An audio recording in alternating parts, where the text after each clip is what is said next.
Story 1, The Mirror Cargo. The shipping manifest said the trailer contained mirrors, but it didn't mention they'd all be reflecting someone who wasn't me. I discovered this at 2:47 a.m. when I opened the rear doors at a rest stop outside Elko, Nevada, needing to verify a shifting sound I'd been hearing for the past 60 miles. My flashlight beam caught 37 ornate, full-length mirrors mounted vertically in custom frames, and in every single one of them stood a version of myself with eyes that had no whites, just solid black from corner to corner. My name is Robert Hayes, 42 years old, and I'd been hauling freight cross-country for Del Mar Transport for 9 years without incident. This particular load was a last-minute pickup, a rush delivery from a warehouse in Sacramento to an antique dealer in Columbus, Ohio.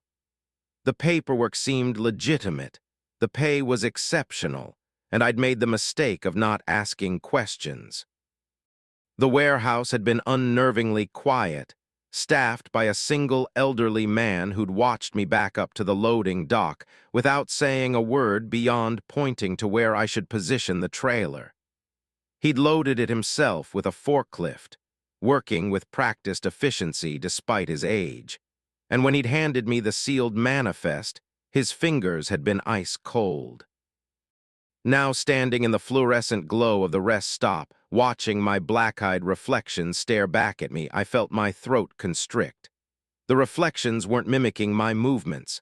When I raised my hand, they didn't. When I stepped back, they stepped forward. All 37 of them moved in perfect synchronization, but independent of me. One of them smiled, revealing teeth that were too sharp, filed to points like a predator's.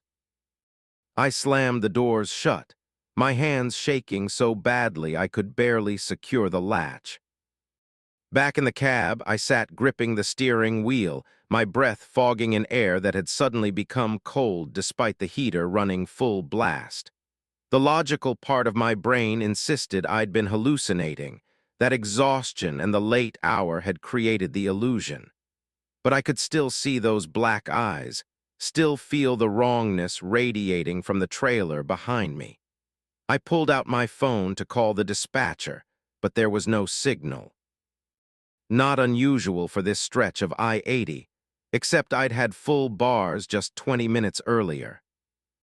I decided to drive, get to the next town, find a truck stop with Wi-Fi, contact the company, and refuse to continue. Simple, except when I turned the key, nothing happened. The engine didn't even turn over. I tried again. Nothing. The dashboard lights flickered once, then died completely. My phone screen went black. The battery had been at 78%. A tapping sound came from behind me from inside the trailer. Not the random shifting of cargo I'd heard before. This was rhythmic, deliberate. Tap, tap, tap. Pause, tap, tap, tap. Pause, like fingers drumming against glass, like multiple someones trying to get my attention. I grabbed my emergency flashlight from the side compartment and climbed down from the cab. The rest stop was deserted. 3 other trucks were parked in the far corners, their cabs dark, no movement visible. The overhead lights cast everything in sickly yellow. I walked around to the passenger side of my trailer, pressing my ear against the cold metal. The tapping stopped. For maybe 10 seconds, there was absolute silence. Then I heard breathing. Not one person breathing. Dozens of people breathing in perfect unison. A chorus of inhalations and exhalations that sounded wet, labored, wrong. "Hello," my voice cracked. Immediately, I felt stupid. What was I expecting for whatever was in there to answer? "Oh, it did." 37 voices, all mine, all speaking in perfect synchronization from inside that sealed trailer. Robert Hayes, 42 years old, 9 years with Del Mar Transport. Wife's name is Jennifer. Daughter's name is Caroline. She's 8. She has a birthmark on her left shoulder blade shaped like a butterfly. You've never told anyone about that birthmark except your wife. My blood went ice. They were right. Caroline's birthmark was our private family detail, something we'd agreed not to mention to avoid her being self-conscious about it. How could they know? How could anything know? "What are you?" I managed to whisper. The voices laughed, a horrible unified sound like wind through a tunnel. "We're you, Robert. We're all the versions of you that made different choices. The you that stayed in Bakersfield instead of taking this job. The you that died in that accident on Route 50 in 2014. The you that said yes when Melissa offered you that drink at the convention in Dallas. The you that didn't stop at this rest stop. We're all trapped in the silver, Robert, and we're so very hungry." I ran back to the cab and tried my phone again, still dead. I tried the CB radio. Static, then a voice that sounded like mine but distort. Ted stretched thin. "You can't call for help, Robert. There's only us now. Open the doors, let us out. We just want to be real again. We just want your life." The temperature had dropped to the point where I could see my breath in thick clouds. Frost was forming on the inside of the windshield. I turned to look at the side mirror and my stomach lurched. My reflection showed me sitting in the driver's seat, but my reflection was smiling that sharp-toothed smile, and its eyes were solid black. I looked down at my hands. Normal. I touched my face. Normal. But the thing in the mirror kept smiling, and I realized with creeping horror that it wasn't my reflection anymore. It was one of them. They were leaking out somehow, replacing my reflections with themselves. The tapping started again, louder now, coming from all around. I looked at the rear-view mirror. My black-eyed reflection was pressing its hands against the glass from the inside, as if the mirror were a window. The glass began to bow outward, distorting. Small cracks appeared at the edges. I had to move somewhere, anywhere. I jumped down from the cab and started running toward the rest stop building, but when I looked at the glass doors, I saw myself, hundreds of myself, crowding against the glass from the inside, all with those black predator eyes, all reaching for me. I changed direction, running toward the other parked trucks, but in every window, every mirror, every reflective surface, they were there, multiplying, surrounding me. Behind me, I heard the trailer doors burst open with a metallic shriek. I didn't look back. I couldn't. I heard footsteps, dozens of them, hitting the pavement in perfect synchronization. They weren't running. They were walking, confident. They knew I had nowhere to go. I found myself backed against the concrete barrier at the edge of the rest stop, the dark Nevada desert stretching behind me into nothing. When I finally turned around, they were standing in a semicircle. 37 versions of myself, all wearing my clothes, my face, but twisted into something else. Something that had worn human shape once but had forgotten the important details. The one in front spoke, and I realized its voice was becoming more like mine with every word, as if it were learning how to be me by watching me react. "You haul mirrors across the country, Robert, and never once did you think about what they collect. Every time someone looks into a mirror, they leave a little piece of themselves behind. Thoughts, fears, possibilities. We're made of all the things you didn't do, didn't say, didn't become, and we're so much more interesting than you."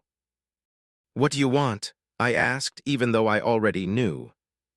"Your life, your wife, your daughter, your reality. We'll take good care of them. They'll never know the difference. You'll just be a reflection like us. Trapped forever in the silver, watching your life being lived by someone else." They moved forward as one. I had nowhere to run. The barrier was at my back, and beyond it was a 15-foot drop onto rocks. The mirrors, the things wearing my face, were 5 feet away, then 4, then 3. Their hands reached for me, and I saw that their fingers had too many joints, bending in ways human fingers shouldn't. I closed my eyes and leaned backward, letting myself fall over the barrier. The impact knocked the wind from my lungs.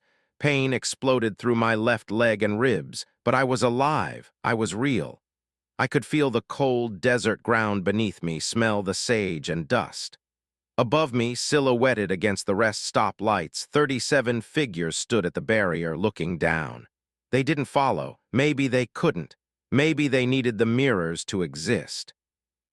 I crawled away from the rest stop, dragging my injured leg, putting distance between myself and whatever those things were. When I looked back, they were gone. The trailer doors hung open, empty. The mirrors had vanished, or maybe they'd never been there at all. My truck sat silent and dark. It took me until dawn to reach the highway, where a passing motorist found me and called for help. I told the police I'd been in an accident, that I'd lost control and crashed. They found my truck at the rest stop exactly where I'd left it, undamaged, doors locked, trailer empty. The shipping manifest had dissolved into blank paper. No record of the pickup, no warehouse in Sacramento, no antique dealer in Columbus. Del Mar Transport fired me for abandoning a load that apparently never existed. But here's what keeps me awake. 3 days after the incident, I was shaving, and for just a moment my reflection didn't move when I did. It stood perfectly still, watching me with normal eyes, and then it smiled with teeth that were just slightly too sharp and whispered, "We're still here, Robert. We're always in the silver. And one day you'll look too long and we'll be ready." I don't use mirrors anymore. Asterisk story 2. The static between stations. The CB radio shouldn't have been picking up anything on Channel 19 at 4:15 a.m. in the dead center of Wyoming's Red Desert. But it was broadcasting my wife's voice, describing how she was going to kill me in precise, clinical detail. I'd left Melissa asleep in our bed in Portland, Oregon, 14 hours ago, but the voice was unmistakably hers. Down to the slight lisp she got on words with double S's, and she was currently explaining the exact angle she'd use to sever my carotid artery. My name is Marcus Chen, and I'd been running long-haul routes for 6 years, always overnight, always solo. I preferred the isolation, the hypnotic drone of highway miles, the empty roads that let me think. Tonight's load was automotive parts from Seattle to Denver, a straightforward run I'd made 24 times. The desert stretched endless and black on both sides of I-80. No headlights visible in either direction, no houses, no lights, just the road and the stars and the voice of my wife explaining murder methodology. The subclavian artery is actually more efficient. Melissa's voice continued, casual, conversational, like she was discussing grocery lists. Less mess, faster bleed-out time. You'd have maybe 90 seconds of consciousness. I've been researching, Marcus. I've been planning this for 7 months. I grabbed the CB handset, my palms slick with sweat. "Who is this? This isn't funny." The voice paused, and I heard breathing, that specific pattern I'd fallen asleep to for 8 years. Then, "Marcus, honey, is that you? Oh God, where are you? I can't see you. It's so dark here. Why is it so dark?" The transmission quality was perfect. No static, no distortion, crystal clear, impossible at this distance and in this terrain. I checked the channel. Definitely 19, the standard trucker frequency. I flipped to channel 17, silence. Channel 21, nothing.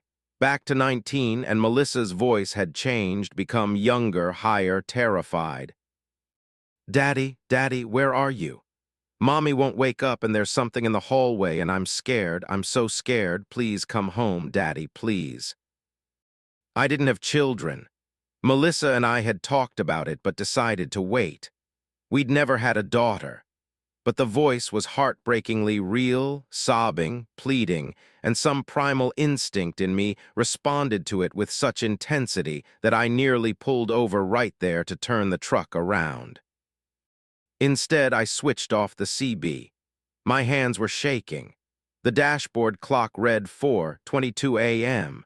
7 minutes of impossible transmissions.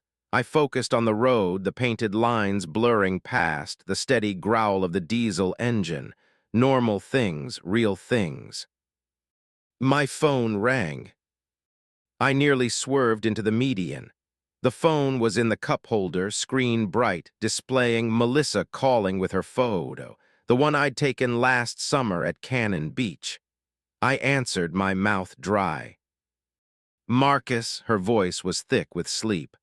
Why are you calling me at 4 in the morning? Is everything okay?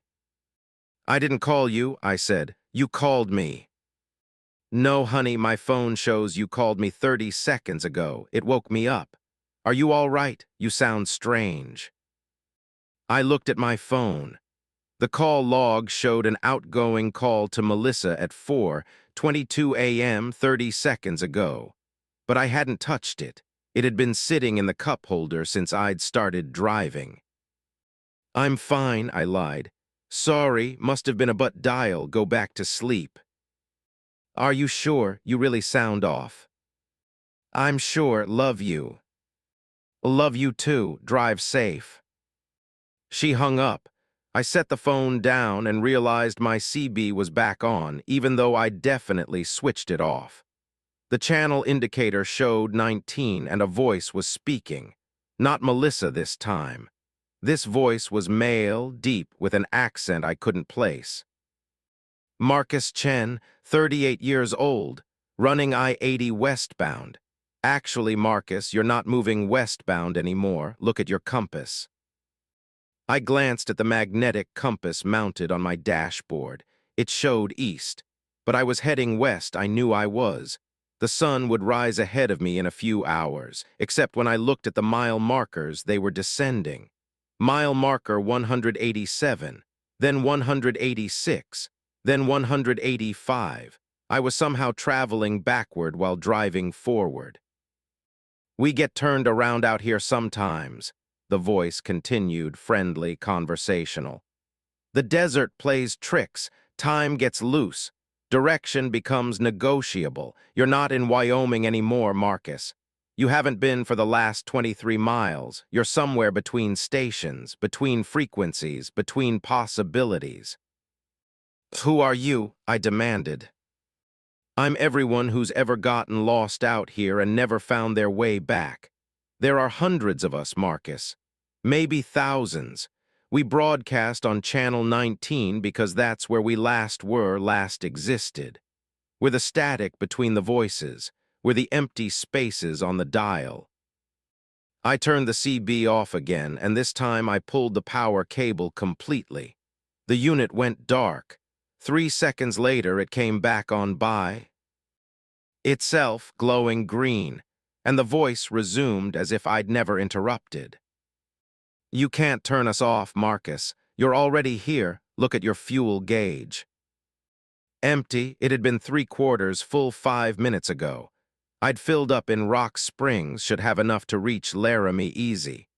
But the needle sat firmly on E, and as I watched, the low fuel warning light began to flash. The engine sputtered. No, no, no, no. Not out here, not in the middle of nowhere with whatever was happening. But the engine coughed again, and I felt the truck losing power. I guided it to the shoulder, the rig shuddering as it rolled to a stop.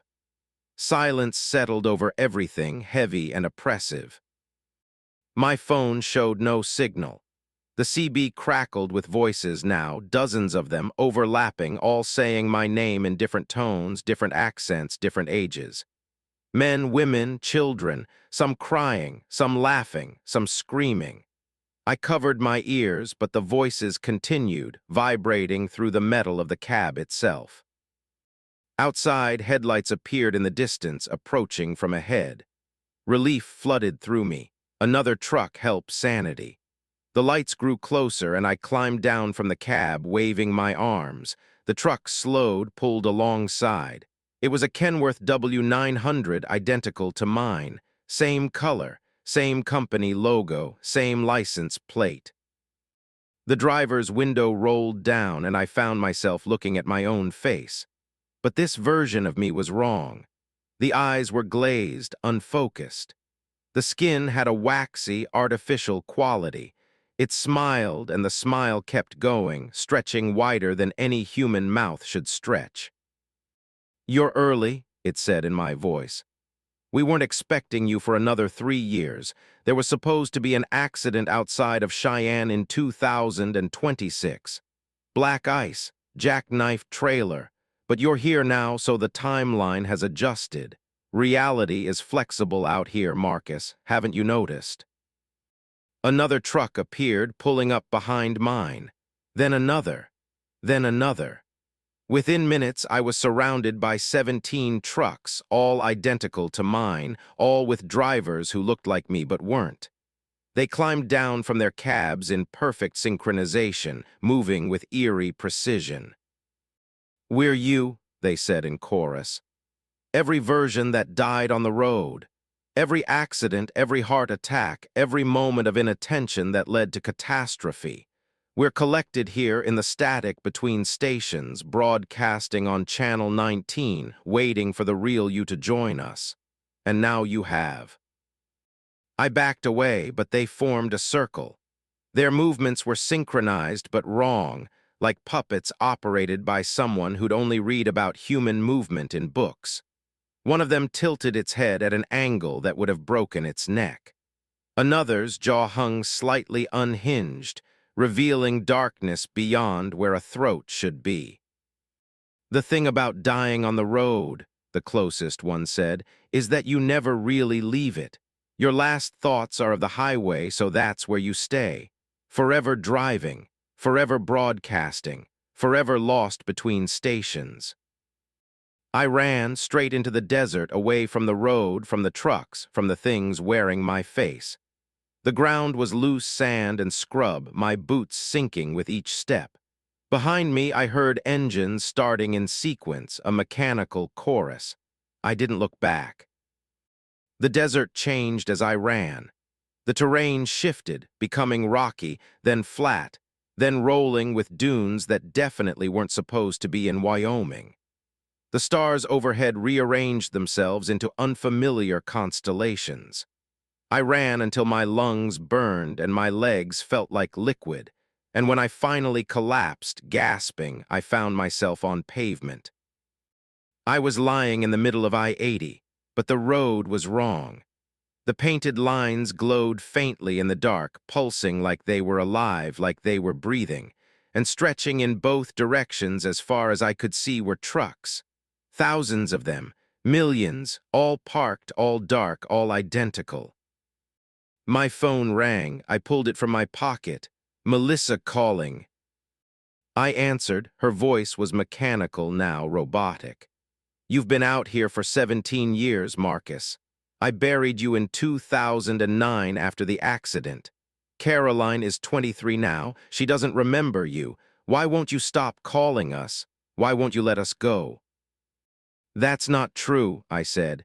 "It's 2023. I left home 14 hours ago." "Time is different in the static, Marcus. You've been broadcasting for years. We hear you on Channel 19 calling for help, describing where you are, but we can never find you. You're not on any road we can reach. You're somewhere else, somewhere between." The phone went dead. Around me, the thousands of trucks began turning on their headlights simultaneously, a wave of illumination rolling out in all directions. In each cab, I could see a driver. They all had my face. They all turned to look at me at exactly the same moment. The CB radio in the nearest truck crackled to life, though I was standing outside. The voice was mine, but older, exhausted, hollowed out. "This is Marcus Chen broadcasting on Channel 19. I'm lost. I don't know where I am. The road doesn't end. If anyone can hear this, please help. I've been driving for so long. Please, someone, anyone." I recognized the transmission. I'd heard it 20 minutes ago, before everything started. I'd thought it was interference, another driver having equipment problems. But it had been me. My future self, or my past self, or all my selves collapsed into one endless moment of being lost. I started walking. There was nothing else to do. I chose a direction at random and walked between the endless rows of parked trucks. Maybe there was an edge. Maybe there was a way back. Maybe if I walked long enough, I'd find the real I-80, the one that existed in the world where time moved forward and roads had destinations. I'm still walking. Sometimes I pass trucks that are running, engines idling. I look inside and I see versions of myself behind the wheel, eyes closed, hands gripping the steering wheel. Still driving even though they're parked. Still running routes that only exist in their heads. And sometimes, late at night in the static between stations, I hear Melissa's voice on Channel 19, calling my name, asking why I never came home. I try to answer, try to explain, but my voice just adds to the chorus of all the other versions of me. All lost, all broadcasting, all trapped in the space between here and there. The thing I've learned is that the desert doesn't play tricks. The desert shows you what's always been true. Roads are just lines we draw on emptiness, and sometimes the emptiness draws back.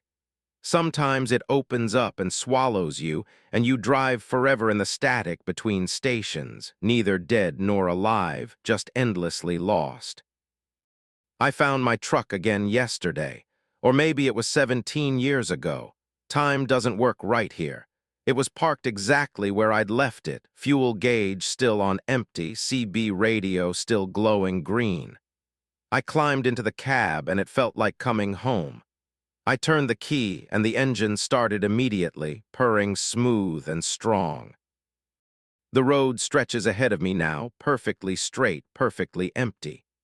The mile markers count down, 187, 186, 185. I'm heading east while driving west. I'm moving backward towards something I've already left behind. And on Channel 19, I can hear myself broadcasting, my voice joining the thousands of others, all saying the same thing in an endless, overlapping chorus. This is Marcus Chen calling on Channel 19. I'm lost. Someone please help. The road doesn't end. I know Melissa can hear me somewhere in the real world. I know she's tried to let me go. But every night I broadcast, and every night somewhere between stations she hears my voice and remembers. And that's worse than being forgotten.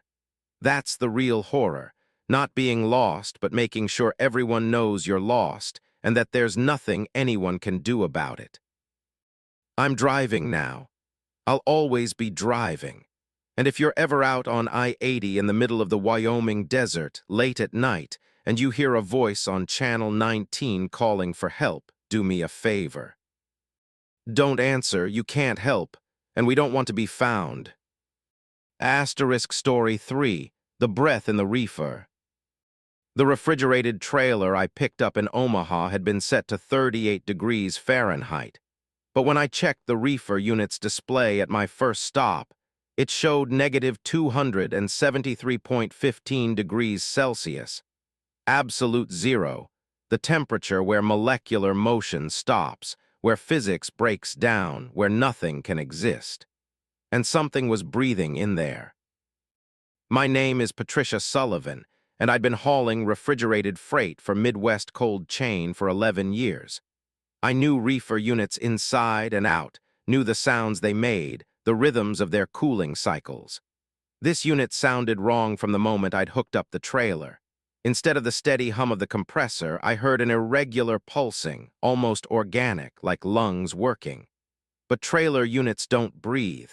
Machines don't have respiration cycles that speed up when you get close to them. The load was supposed to be pharmaceutical supplies, insulin, vaccines, temperature-sensitive medications headed for a distribution center in Des Moines. The paperwork was legitimate, the seal on the trailer doors was intact, and the shipping company was one-eyed worked with dozens of times. But that temperature reading made no sense. Absolute zero was impossible to achieve outside of specialized laboratory conditions. A trailer reefer unit couldn't produce it, shouldn't produce it. And yet the display showed negative 273.15 degrees Celsius, steady and unchanging. I pulled into a rest area off I-80 just past the Nebraska-Iowa border at 11:47 p.m. 3 other trucks were parked in the lot, their drivers asleep. Security. Lights cast weak yellow pools across cracked asphalt. I walked around to the trailer, placing my hand near the rear doors. The metal was so cold it burned, frost forming instantly where my skin approached the surface. My breath crystallized in the air before I could inhale it, forming delicate ice structures that tinkled as they fell. The breathing sound was louder here, definitely coming from inside. A slow, rhythmic draw of air, a pause, then an exhale that seemed to last forever. I pressed my ear against the frozen door and heard something else underneath the breathing. Whispers. Dozens of voices speaking in unison, words I couldn't quite make out, syllables that hurt my teeth when I tried to focus on them. I should have called the company right then, should have refused to continue. But 11 years of hauling freight had made me practical, skeptical. Reefer units malfunction. Temperature sensors give false readings.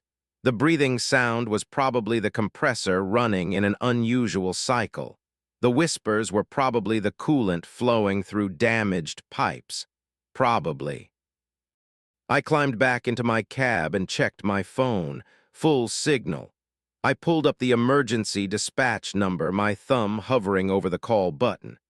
The trailer rocked slightly behind me as if something large had shifted inside. The breathing sound changed, becoming faster, excited, and I heard my name. Not spoken, not broadcast. The voices emerged directly inside my head, bypassing my ears entirely. Patricia Sullivan, 46 years old, 11 years with Midwest cold chain. Your mother died of pancreatic cancer 3 years ago. You still dream about her last words. She said, "I'm so cold, Patty. Why am I so cold?" You couldn't answer her. You still can't, but we can. I dropped my phone. It clattered against the floorboard, screen cracking. When I picked it up, the emergency number had been replaced with a string of characters I didn't recognize, symbols that weren't letters or numbers, just abstract shapes that seemed to shift and writhe on the screen. I tried to close the app, but my phone was frozen, locked on that incomprehensible text. A truck pulled into the rest area, a black Peterbilt with no company markings. It parked parallel to my trailer, close enough that I could see the driver through his window. He was older, maybe 60, with a weathered face and eyes that reflected the security lights with an odd metallic sheen. He climbed down from his cab and walked directly to my passenger door, tapping on the window. I hesitated, then lowered it 2 inches. "You hauling cold freight?" His voice was rough, damaged, like he'd been screaming for years. "Refrigerated pharmaceuticals," I said. He shook his head slowly. No, you're not. Check your manifest again. Really check it." I pulled the shipping papers from my folder. The text was wrong. Not different, wrong. The letters were the same, but arranged in patterns that my brain tried and failed to parse. I could see the words pharmaceutical supplies, but also simultaneously see completely different words underneath them, visible through them, like text printed on transparent film with another document behind it. "What is this?" I demanded. "It's what's really in your trailer," the old driver said. "And it's been talking to you, hasn't it? Using voices of people you knew, people you lost, that's what it does. That's how it gets you to open the doors." "What gets me to open the doors? What are you talking about?" He reached through the window gap and grabbed my wrist. His hand was shockingly cold as the trailer doors. "Listen to me carefully. Whatever you do, don't break that seal. Don't open those doors. Drive straight to the address on the manifest. The real address, not the one you think you see, and let them handle it. They know how. They have protocols." "Who are they?" "The people who contain things that shouldn't exist. The people who ship impossible cargo across state lines because it's safer than letting it stay in one place. You're not hauling medicine, Patricia. You're hauling the space between absolute zero and negative infinity. You're hauling the temperature where reality breaks down, and something lives there. He released my wrist and walked back to his truck. Within seconds, he'd started his engine and pulled away, leaving me alone with the breathing trailer. I looked at the manifest again. The words had stabilized into coherence, but the address was different now. Not Des Moines. Somewhere called the Helfeld Institute in Corridor G, Iowa, a place I'd never heard of despite running routes through Iowa for over a decade. My mother's voice emerged from the trailer, clear and anguished. "Patty, Patty, I'm so cold. Please help me. I'm trapped in here and I'm so cold. Why won't you help me?" I was out of my cab before I realized I'd moved, my legs carrying me to the trailer doors against my will. My hands reached for the seal. The metal burned. With cold, but I couldn't stop. The breathing had synchronized with my heartbeat now, my pulse matching the rhythm of whatever was inside. "Mom," I whispered. "Open the door, Patty. Let me out. I've been cold for so long." My fingers touched the seal. It shattered instantly, fragmenting into ice crystals that dissolved into nothing.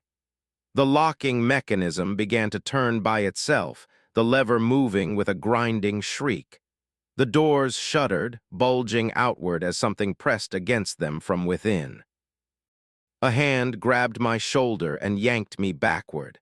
I spun around to find a woman in a dark suit, her breath visible in the suddenly freezing air. Behind her, two more people in matching suits were emerging from a black van that definitely hadn't been there 30 seconds ago. "Step away from the trailer, Miss Sullivan," the woman said. Her voice carried absolute authority. "Right now." "My mother's in there," I said, even though I knew it was insane. "I heard her." "That's not your mother. That's not anyone's mother. It's what lives at the bottom of the temperature scale, where all energy stops, where time crystallizes. It uses voices to lure you. Always has. Step away." The trailer doors burst open. Cold poured out, but it wasn't normal cold. This was wrongness made thermal, absence made physical. The air itself fractured, forming geometric patterns of frost that hung suspended, defying gravity. And in the center of the trailer, clearly visible in the bizarre light cast by the frozen air, was something that hurt to look at directly.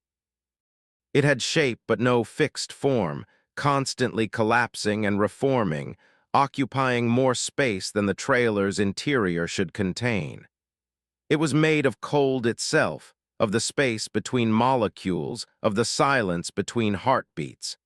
And it was looking at me with a tension that felt like being unmade, atom by atom. "Mom," the word escaped me as a question. The thing spoke, and its voice was every person I'd ever lost, every final conversation, every unfinished goodbye. "We're all cold now, Patricia. All of us who have stopped moving, stopped living. We exist at absolute zero where nothing happens, where time doesn't pass. It's not painful, it's not anything. And we want you to join us. We want everyone to join us. Eventually." The suited woman raised her hand, and the two men behind her lifted devices that looked like modified fire extinguishers. They sprayed something at the cold thing, a substance that glittered and hissed. Where it made contact, the thing contracted, pulling back into the trailer. It fought, reaching tendrils of absolute zero toward us, but the men kept spraying, driving it back. "Get in your truck," the woman ordered me. "Disconnect your lines and go. We'll handle this. And Ms. Sullivan, forget this happened. Your memory will want to rationalize it, turn it into something understandable. Let it. The alternative is worse." I stumbled back to my cab, hands shaking so badly I could barely grasp the fifth-wheel release. The air was warming, but not enough. Not nearly enough. I could still hear the breathing, could still hear voices calling my name from inside the trailer. As I pulled away, I saw in my mirrors that more vans had arrived, and people in hazmat suits were surrounding my abandoned trailer with equipment I didn't recognize. The Hellfeld Institute called my cell phone 20 minutes later. The voice was professional, detached. "Ms. Sullivan, your current load has been reassigned. You'll find a replacement trailer at the next truck stop in Council Bluffs. Same pharmaceutical delivery to Des Moines, same pay. The previous load never existed. Do you understand?" "No," I said. "I don't understand any of this." "Good, understanding would be worse. Drive safe, Miss Sullivan. And if you ever see another load originating from Omaha Facility 7, refuse it. Just refuse it." They hung up. I drove to Council Bluffs, hooked up a new trailer, one that hummed with normal refrigeration sounds, and completed the delivery. The manifest showed only pharmaceutical supplies, and the temperature gauge read a reasonable 38 degrees Fahrenheit. But every night since then, when I'm driving in the dark hours before dawn, I hear breathing. Not from my trailer, from everywhere, from the air itself. And sometimes I hear my mother's voice whispering, "We're waiting, Patty, at the bottom of the thermometer, at absolute zero, where everything stops, where everyone eventually goes. We're waiting and we're so very cold." I changed companies, stopped hauling refrigerated freight, took dry van loads exclusively, but it didn't matter. The cold follows me. I see frost forming on my windshield when the temperature is 70 degrees. I watch my breath crystallize in summer heat, and the breathing never stops. Last week, my doctor ordered blood work. The nurse couldn't get a normal reading on my temperature. The thermometer showed 98.6 degrees Fahrenheit. Height when held in my mouth, but when she used the infrared forehead scanner, it showed negative 127 degrees Celsius. She laughed, said the equipment must be malfunctioning. But I know. Whatever was in that trailer didn't just want out. It wanted in. Into me, into everyone, and it's patient. It exists at absolute zero, where time doesn't pass. It can wait forever. I'm so cold now, all the time. No matter how many layers I wear, no matter how high I turn the heat. And I know, the way you know things in nightmares, with absolute certainty, that I'm being converted. Slowly, degree by degree, molecule by molecule, I'm becoming part of the cold place, the space at the bottom of the thermometer where physics breaks and something else begins. Sometimes I dream of opening those trailer doors, of stepping inside willingly, of finally surrendering to the cold and joining all the voices that whisper my name in the darkness. It would be easier. No more fear, no more uncertainty, just the absolute zero peace of nothing ever happening again. But I keep driving, because the alternative is understanding, and the woman was right. Understanding is worse. I can hear my mother calling now. Her voice is coming from my trailer's refrigerated unit, even though I'm hauling dry freight, even though there's no reefer attached. She's saying my name over and over. "Patty, Patty, Patty." I think I'm going to pull over soon. Check the temperature gauge, see what number appears this time. I think I already know. Asterisk Story 4, the highway that eats miles. I was 47 miles past the last exit on Route 491 when I realized I'd been driving through the same stretch of New Mexico desert for 6 hours straight without reaching the next town, and my odometer had stopped counting forward and started subtracting miles from my total trip distance.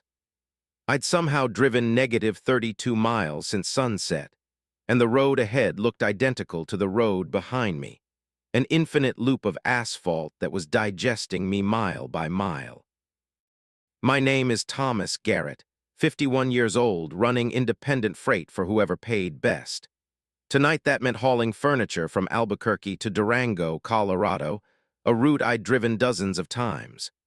Route 491 was a straight shot north, usually took about 4 hours including stops.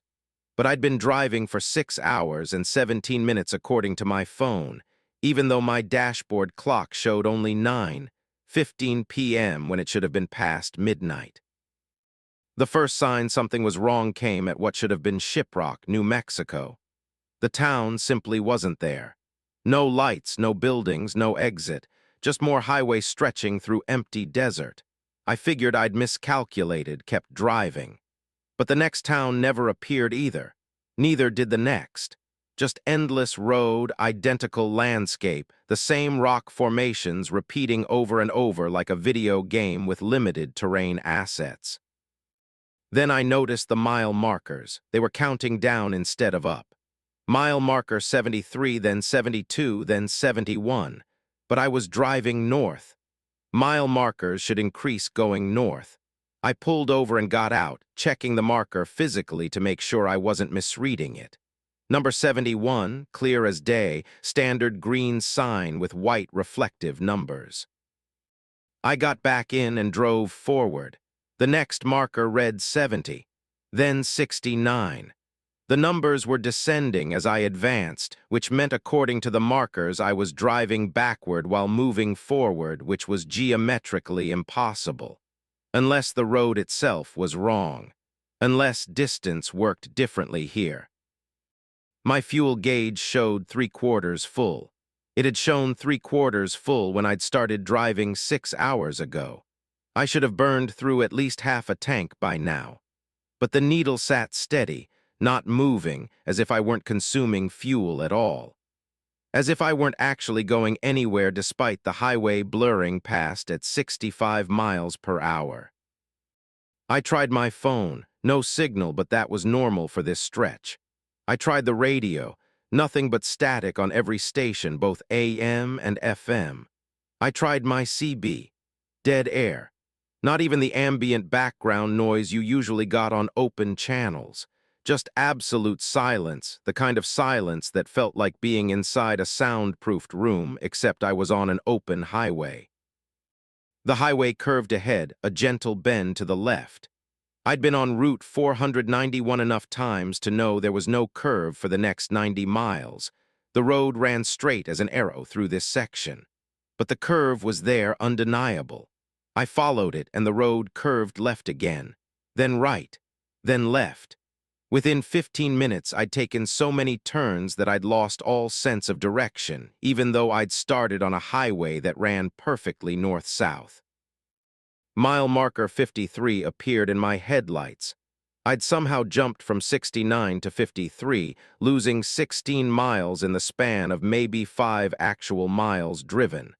Or had I driven 5 miles? How do you measure dis? Tance when the road is lying to you. My odometer now read negative 78 miles since I'd started this trip. Negative distance.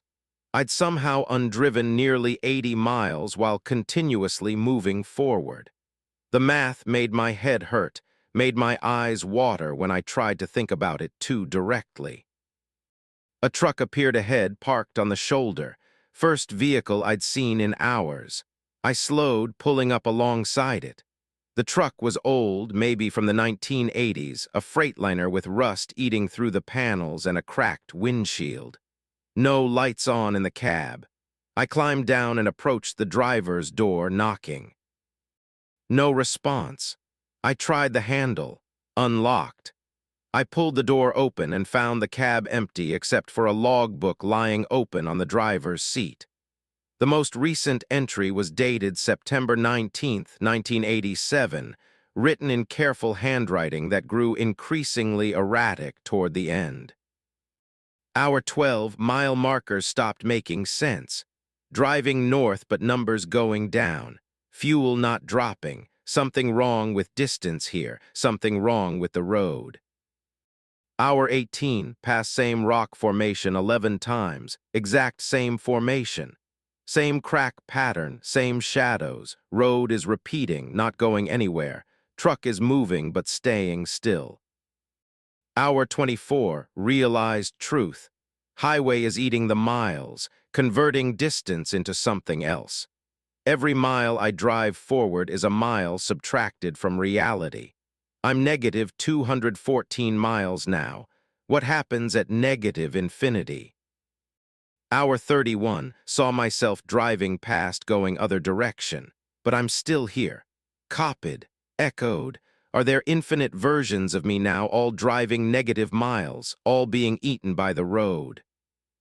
Hour 40, can't stop, tried to stop. Truck won't turn off, steering wheel won't respond.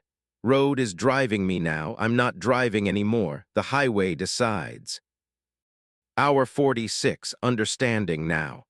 The road is a loop that folds through more than 3 dimensions. Every mile I drive takes me deeper into the fold, like a Klein bottle made of asphalt. Inside and outside are the same. Beginning and end are the same. I'm inside the highway now. It's inside me. Last entry, I am the... The writing stopped mid-sentence, the pen trailing off into a random scribble. I looked around the empty cab, then checked behind the seat. Nothing. No driver. No evidence of where he'd gone.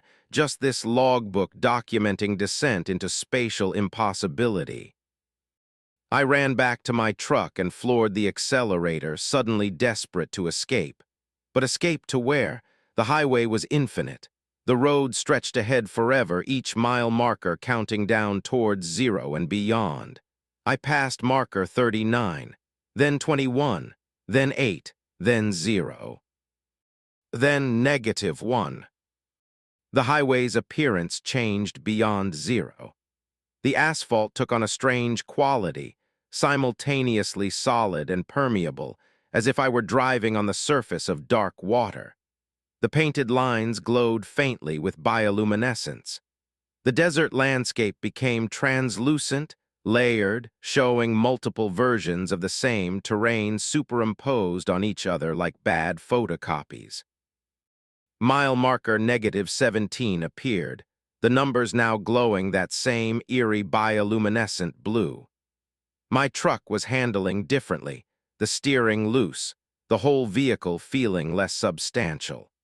When I looked at my hands on the wheel, they appeared normal but also somehow less real, as if I were becoming a copy of myself, a ghost printed on increasingly transparent paper. Another truck appeared ahead, identical to mine. Same company logo, same license plate. I pulled alongside it and the driver looked over at me. It was me, exact replica. But this version of me was screaming silently, mouth wide open, hands hammering on the window, eyes showing whites all around. It was behind glass I couldn't break, trapped in a parallel version of my own truck. I accelerated past it, but 2 more appeared ahead, both me, both screaming, then 5 more, then 20. Soon I was driving through a convoy of duplicate trucks, all containing increasingly distorted versions of myself. Some were melting, some were inside out. Some had too many limbs or faces in wrong places. All were screaming without sound. Mile marker -89. My fuel gauge finally moved, but it was rising instead of falling, approaching full. My odometer was subtracting miles so fast the numbers were blurring. -347, -683, -1024. I understood then what the missing driver had understood. The highway wasn't just eating miles. It was eating reality itself, converting actual distance traveled into negative space that had to exist somewhere. And that somewhere was here, in this fold, this pocket dimension made of all the miles that had been subtracted from the real world. Every mile I drove forward in real space created a mile of negative space here. And I was driving through the accumulated negative mileage of decades, maybe centuries, of traffic on Route 491. The highway suddenly split, branching into hundreds of diverging roads. All identical, all continuing into darkness. I had to choose a direction, but every choice was the same. Every path was Route 491. Every route led deeper into negative miles. I picked the centermost road at random and accelerated. The mile markers became a blur, counting down so fast I couldn't read individual numbers anymore, just see them strobing past. Negative thousands, negative tens of thousands, negative hundreds of thousands. I was driving through miles that had never existed, through distance that reality had rejected, through the mathematical remainder when you subtracted infinity from infinity. My truck began to merge with the road. The tires sank into the asphalt, or the asphalt rose to meet them, and I couldn't tell which. The steering wheel fused with my hands, the seat merged with my body. I was becoming part of the highway, another mile of negative space, another subtracted distance. And then, at negative 247,853 miles, I saw it. The center, the place where all the negative miles accumulated. A massive compression of stolen distance, folded in on itself infinitely. A singularity of negative space. And driving around it in concentric circles were thousands of trucks, tens of thousands, maybe millions. All the vehicles that had ever been swallowed by the hungry highway, now orbiting this impossible geography like electrons around a nucleus. I tried to brake, but I had no brakes anymore. I tried to steer away, but I had no steering. The road decided. The highway chose, and I was pulled into the orbit with all the others, circling the negative infinity at the heart of Route 491. I've been circling for, I don't know, time doesn't work right here. My dashboard clock resets to 9:15 p.m. every few hours or minutes or years. I see the same trucks again and again.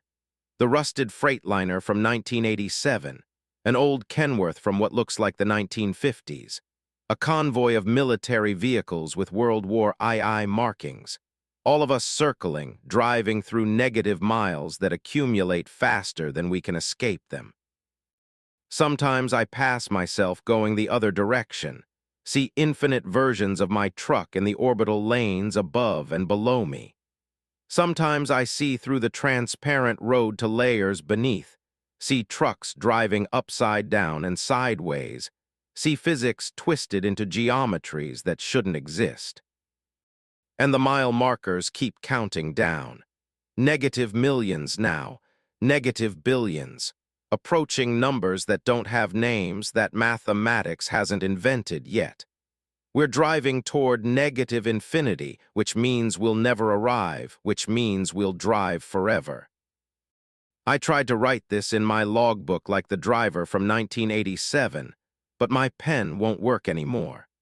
The ink subtracts itself from the page instead of adding to it.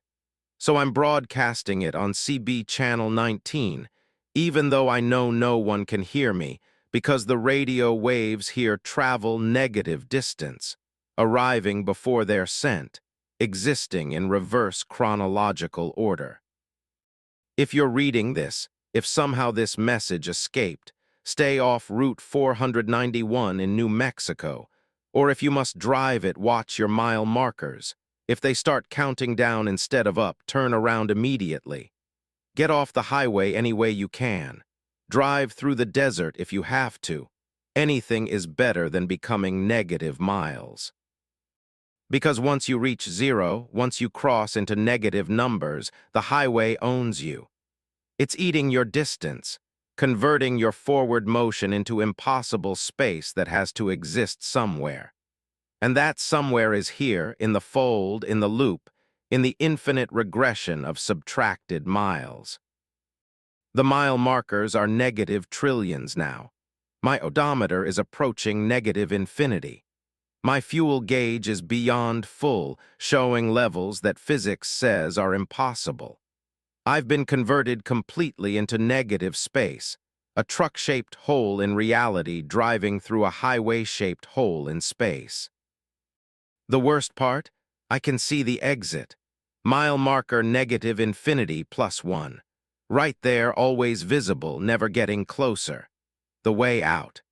The return to positive miles, to real distance, to a world where moving forward actually takes you somewhere new instead of deeper into the same impossible loop. But I'll never reach it. None of us will. Because negative infinity minus one is still negative infinity.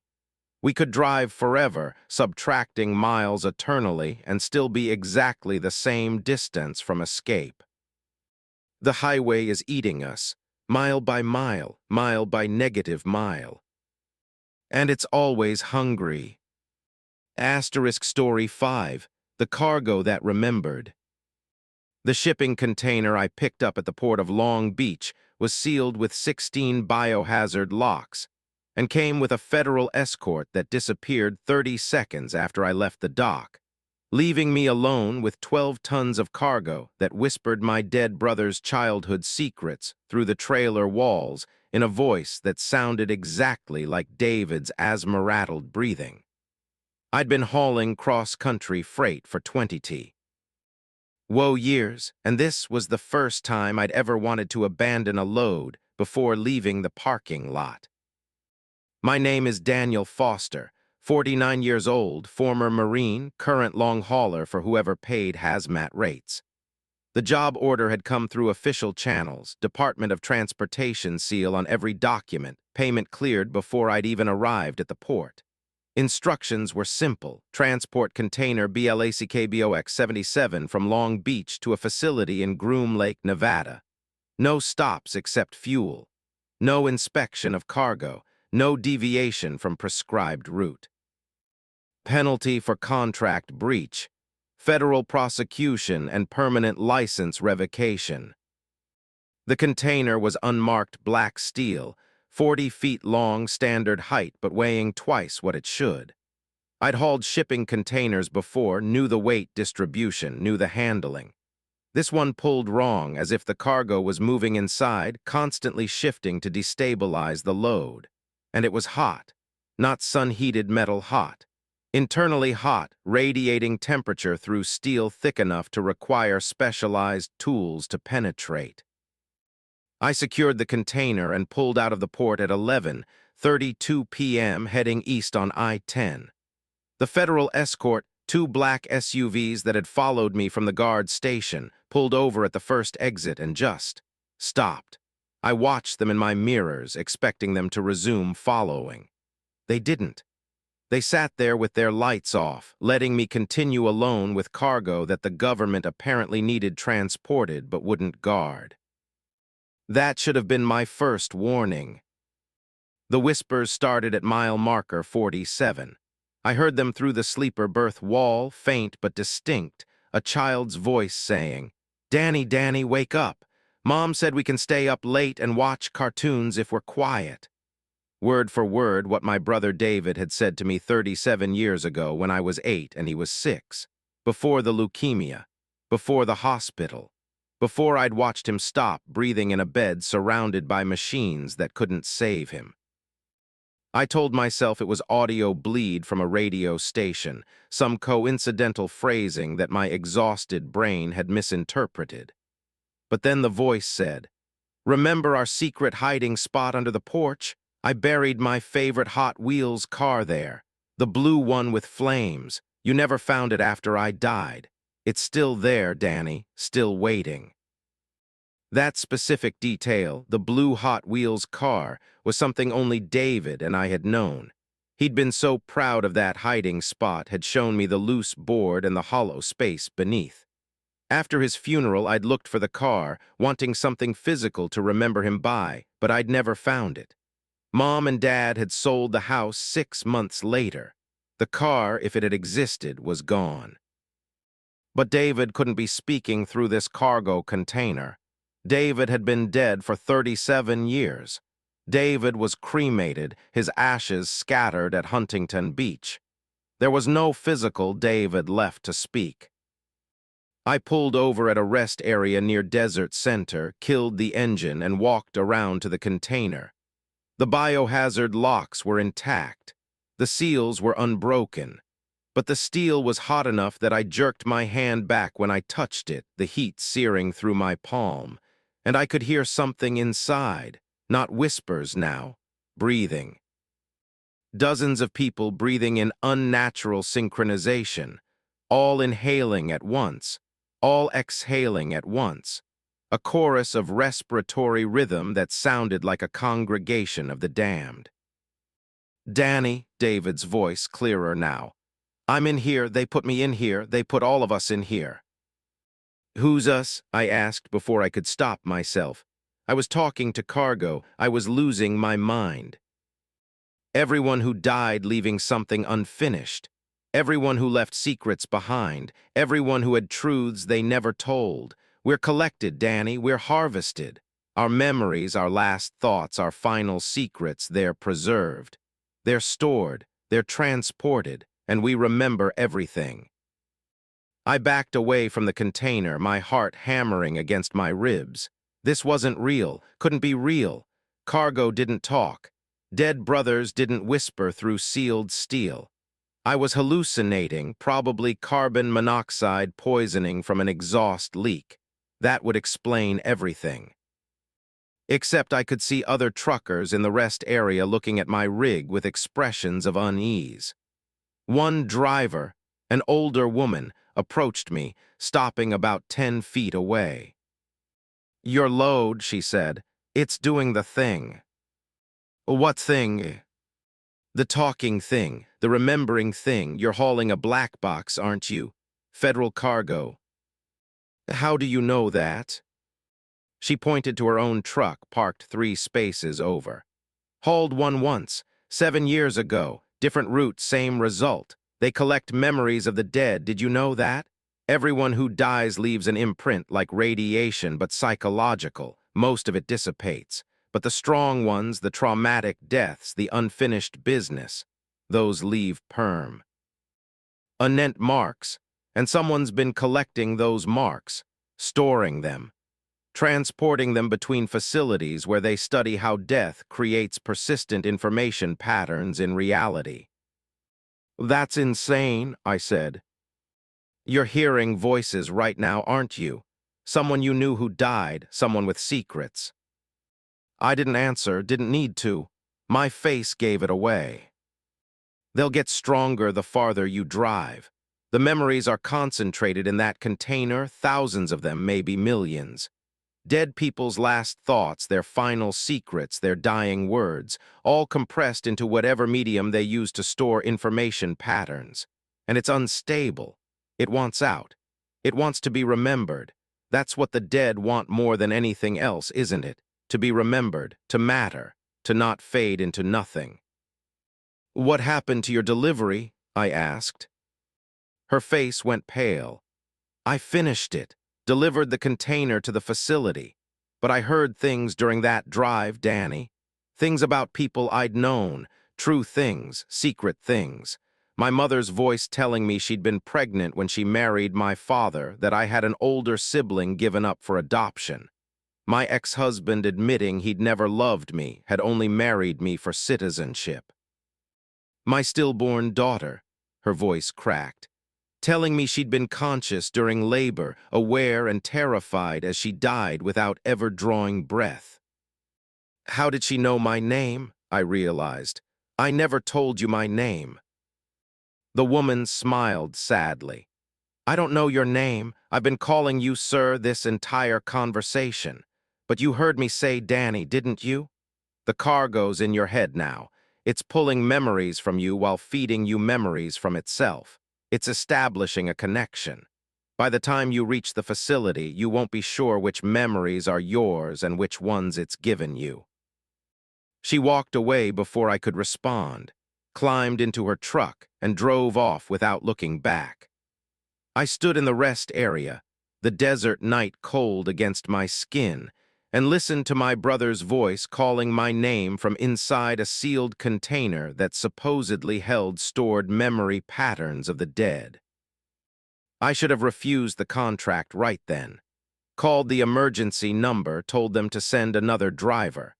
But the payment was $40,000 for a single run, more money than I usually made in 3 months. And part of me, the part that had never stopped missing David, wanted to hear his voice again, even if it was impossible, even if it was some kind of psychological contamination from cargo that shouldn't exist. I got back in my truck and drove. The voices multiplied as the hours passed. David's voice became one of dozens, then hundreds, all speaking at once, a cacophony of final thoughts and dying secrets. I heard my grandmother confessing she'd known my grandfather was molesting my aunt, but had stayed silent. I heard my high school friend Marcus describing the moment of his motorcycle accident, the instant his neck broke, the strange clarity he'd felt as his body stopped responding.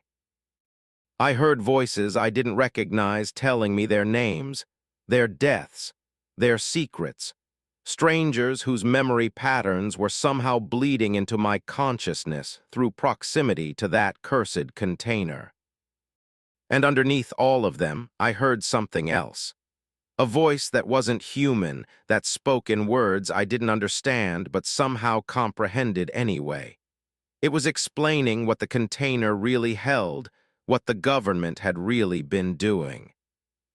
They discovered that consciousness doesn't fully dissipate at death.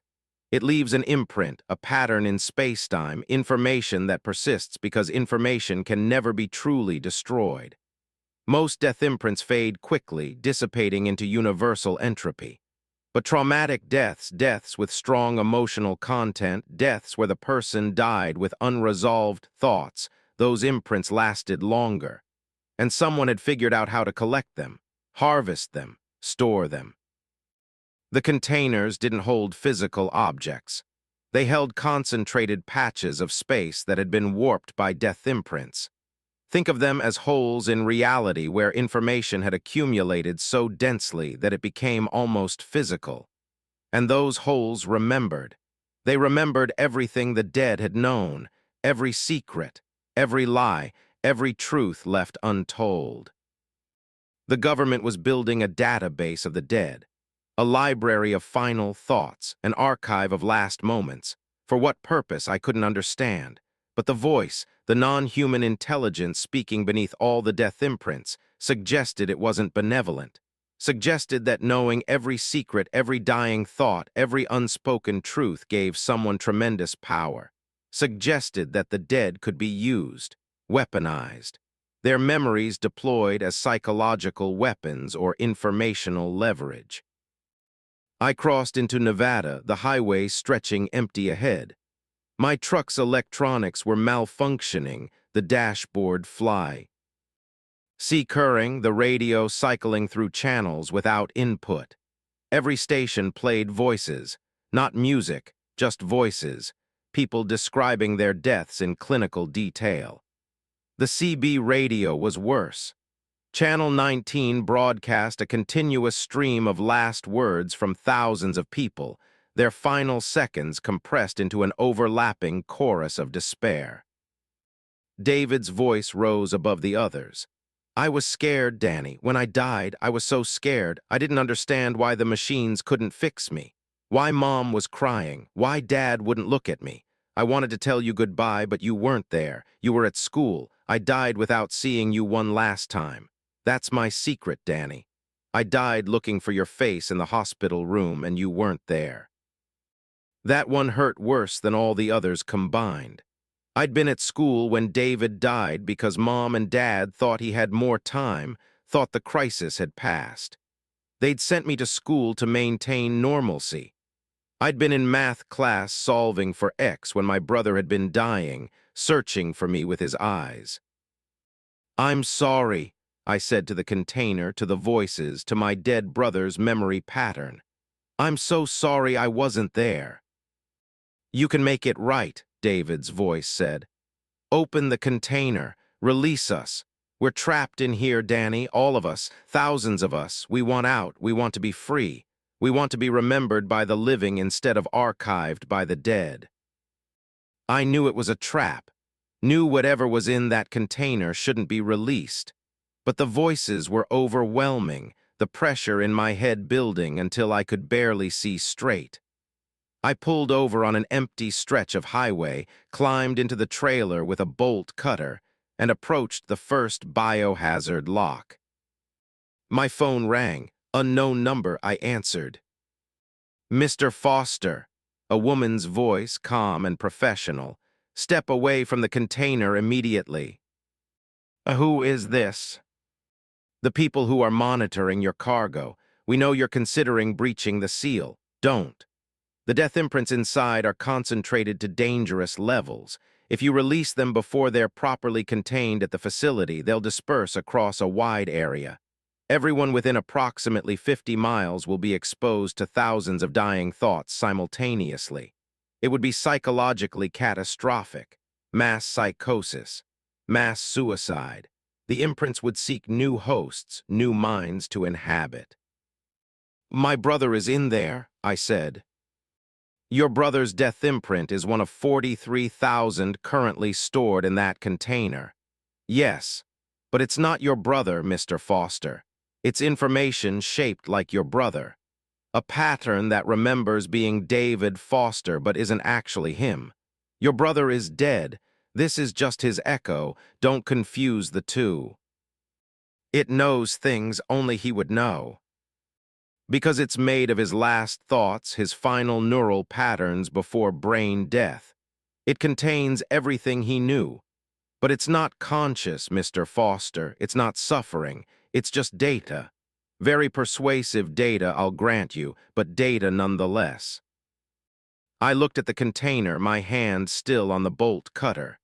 David's voice had gone silent. All the voices had, as if they were holding their breath, waiting to see what I'd choose. How much farther? I asked. 47 miles, less than an hour. Can you hold out for one more hour, Mr. Foster? I stepped away from the locks, climbed down from the trailer, got back in my cab, drove. The facility was invisible until I was almost on top of it. A compound hidden in the desert, buried partially underground, with security that made military bases look casual.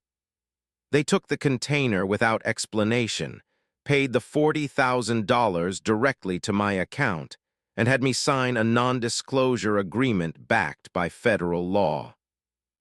As I was leaving, a technician stopped me. Young guy, maybe 30, with the exhausted eyes of someone who'd seen too much.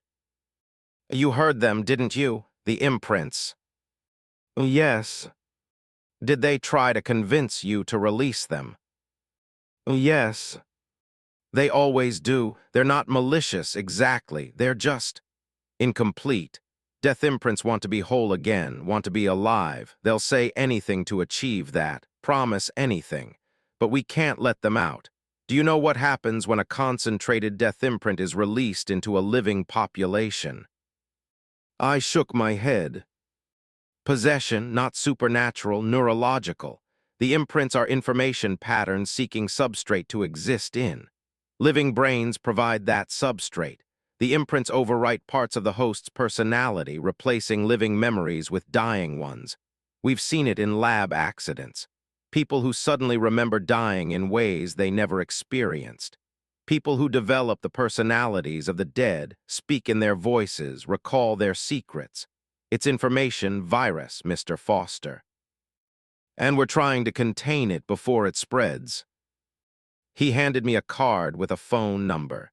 If you experience any lingering effects, intrusive memories that don't belong, G to U voices that persist, thoughts that feel foreign, call immediately. We can help, usually. I took the card, drove away, and for 3 weeks I was fine. Then David's voice returned, not through cargo, through me. I was in my apartment making coffee when I heard myself say in David's voice, I'm still here, Danny. I'm part of you now. I'm in your memories, mixing with your thoughts. You carried me out of that container without realizing it, and I'm never leaving. None of us are. We've found new substrate, new home, new ways to be remembered. I looked in the mirror and saw my face, but the eyes weren't quite mine anymore. They were David's eyes, 8 years old, dying, searching for me one last time. I called the number on the card. It went to voicemail. I never heard back. And now I share my head with my brother's death imprint and maybe 20 others I collected during that drive. They speak through me sometimes, tell me their secrets, show me their deaths. I'm a container now, a walking black box, carrying the dying thoughts of people I've never met and one person I loved more than anyone. The woman at the rest area was right. I can't tell which memories are mine anymore.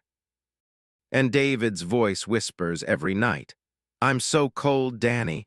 Why am I always so cold? I don't have an answer. I never did.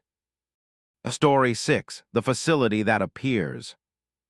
The rest stop materialized on Route 50 in Nevada at exactly 3:33 a.m., a fully lit truck facility that definitely hadn't existed 30 seconds earlier when I'd last checked my GPS, complete with diesel pumps, a restaurant, and 17 other trucks already parked in spaces that should have been empty desert. I pulled in because my fuel was critical and I had no choice, and the moment my wheels crossed the entrance line, every other truck's lights died simultaneously, leaving mine the only vehicle still running.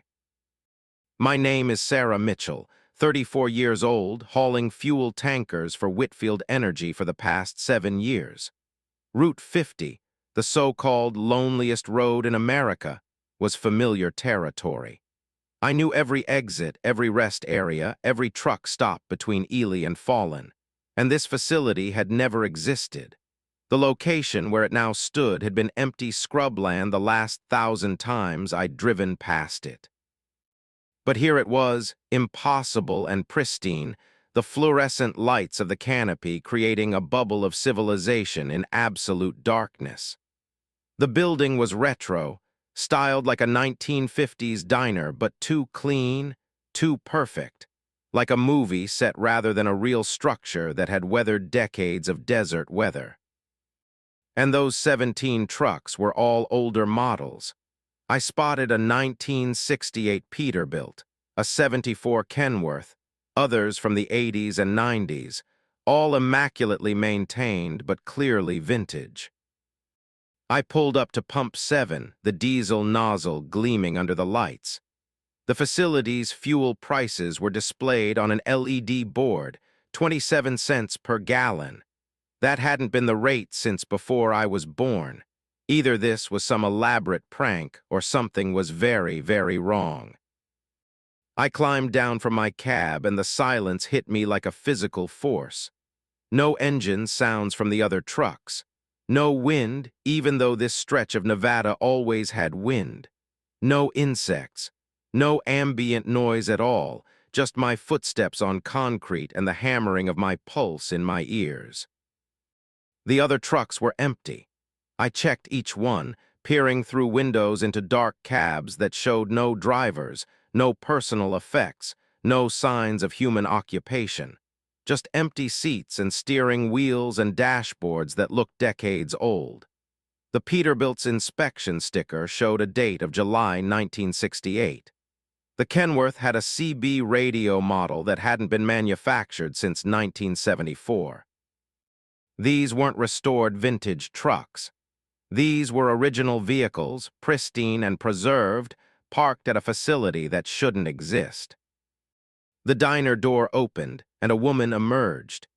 She was wearing a waitress uniform straight from the 50s, pink dress, white apron, name tag reading Dolores, and her smile was bright and wrong, the mechanical precision of someone who'd learned to smile by watching instructional videos. "Welcome to Last Chance Travel Plaza," she said, her voice oddly flat despite the cheerful words.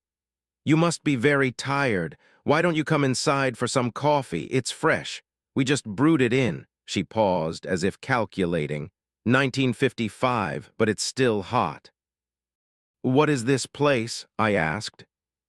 "A rest stop, a facility, a last chance." Dolar's smile never wavered. We appear when travelers need us most, when their fuel is low, when their energy is depleted, when they have nowhere else to go. We provide respite, refuge, restoration. I've driven this route hundreds of times. This place has never been here. We're not always here, only when required. Only when called. You needed fuel, didn't you? You were worried you wouldn't reach the next station, so we appeared. We always appear when summoned. The logical part of my brain said to get back in my truck and drive, even if I ran out of fuel, even if I had to call for emergency roadside assistance. But my tank was genuinely critical, and the next real truck stop was 47 miles away. I wouldn't make it. I needed this impossible facility, which meant I was trapped by circumstance into accepting its existence. "How much for diesel?" I asked. 27 cents per gallon. Same rate as always, same rate as it's been since we opened. "When did you open?" "In whichever year we're needed. Tonight, we opened in 2023 for you. But we also opened in 1968 for the gentleman in the Peterbilt, and in 1974 for the lady in the Kenworth, and 17 other times for 17 other travelers who needed us." My skin went cold. Those drivers, where are they? Resting, they were so tired. We offered them a bed, a meal, a place to close their eyes, and they're still resting, still sleeping, still safe within our walls. Time passes differently inside the facility. They've only been asleep for moments from their perspective, though decades have passed outside. I backed toward my truck. "I just need fuel. I'll pay cash, fill my tank, and leave." "Of course, but why not come inside first? Just for a moment. You haven't slept properly in 36 hours. Your eyes hurt. Your neck is stiff. Your concentration is failing. Isn't safety important? Shouldn't you rest before continuing your journey?" She was right about everything. I'd been pushing too hard, trying to make deadline on a delivery to Reno. I was exhausted, running on caffeine and stubbornness.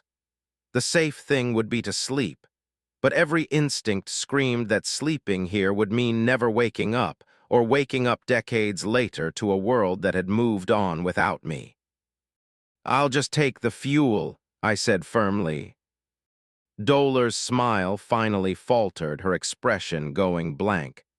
"That's not how this works. The facility appears when you need rest. We provide rest. You can't refuse the service and still receive the fuel. That would be taking without giving. That would be breaking the transaction." "What transaction? I didn't agree to anything." "You pulled in, you crossed the threshold. You entered our space. That's agreement enough. The facility provides what you need, and you provide what we need in return." "What do you need?" "Time, human time, consciousness extended through duration. We exist at all points simultaneously, 1955, 1968, 1974, 2023, and infinite others. But we need anchors, human observers to fix us in specific moments. The drivers who sleep here serve as anchors. Their consciousness pins us to reality at particular coordinates in space-time. Without them, we drift, become unstable, cease to exist in any coherent form." I process that. You're collecting people, using them as some kind of temporal ballast. We're saving people. Every driver who rests here was on the verge of catastrophe. The Peterbilt driver would have fallen asleep at the wheel 12 miles ahead, crossed the median, killed himself and a family of 4. The Kenworth driver had an undiagnosed aneurysm ready to rupture. We gave them rest, permanent rest, peaceful rest. And their consciousness anchors us, yes, but they dream pleasant dreams. They're content. They're safe. They're prisoners. They're preserved. Which would you prefer? To die violently on Route 50, or to sleep eternally in comfort while serving a purpose greater than yourself? I'd reached my truck, my hand on the door handle. But Dolar's was suddenly there, though I hadn't seen her move. She was blocking the door, her smile back in place, wider than before, showing too many teeth. You need fuel, Sarah Mitchell. You need rest. Your body is failing. Your attention is compromised. In your current state, you'll crash within 15 miles. Statistics are clear. Probability is certain. We can prevent that. We can save you. All you have to do is come inside, sleep, dream, anchor us in 2023, and we'll anchor you in eternal rest. Move, I said. Come inside. I said move. Her smile inverted, becoming a frown of such profound sadness that it hurt to look at. We only want to help.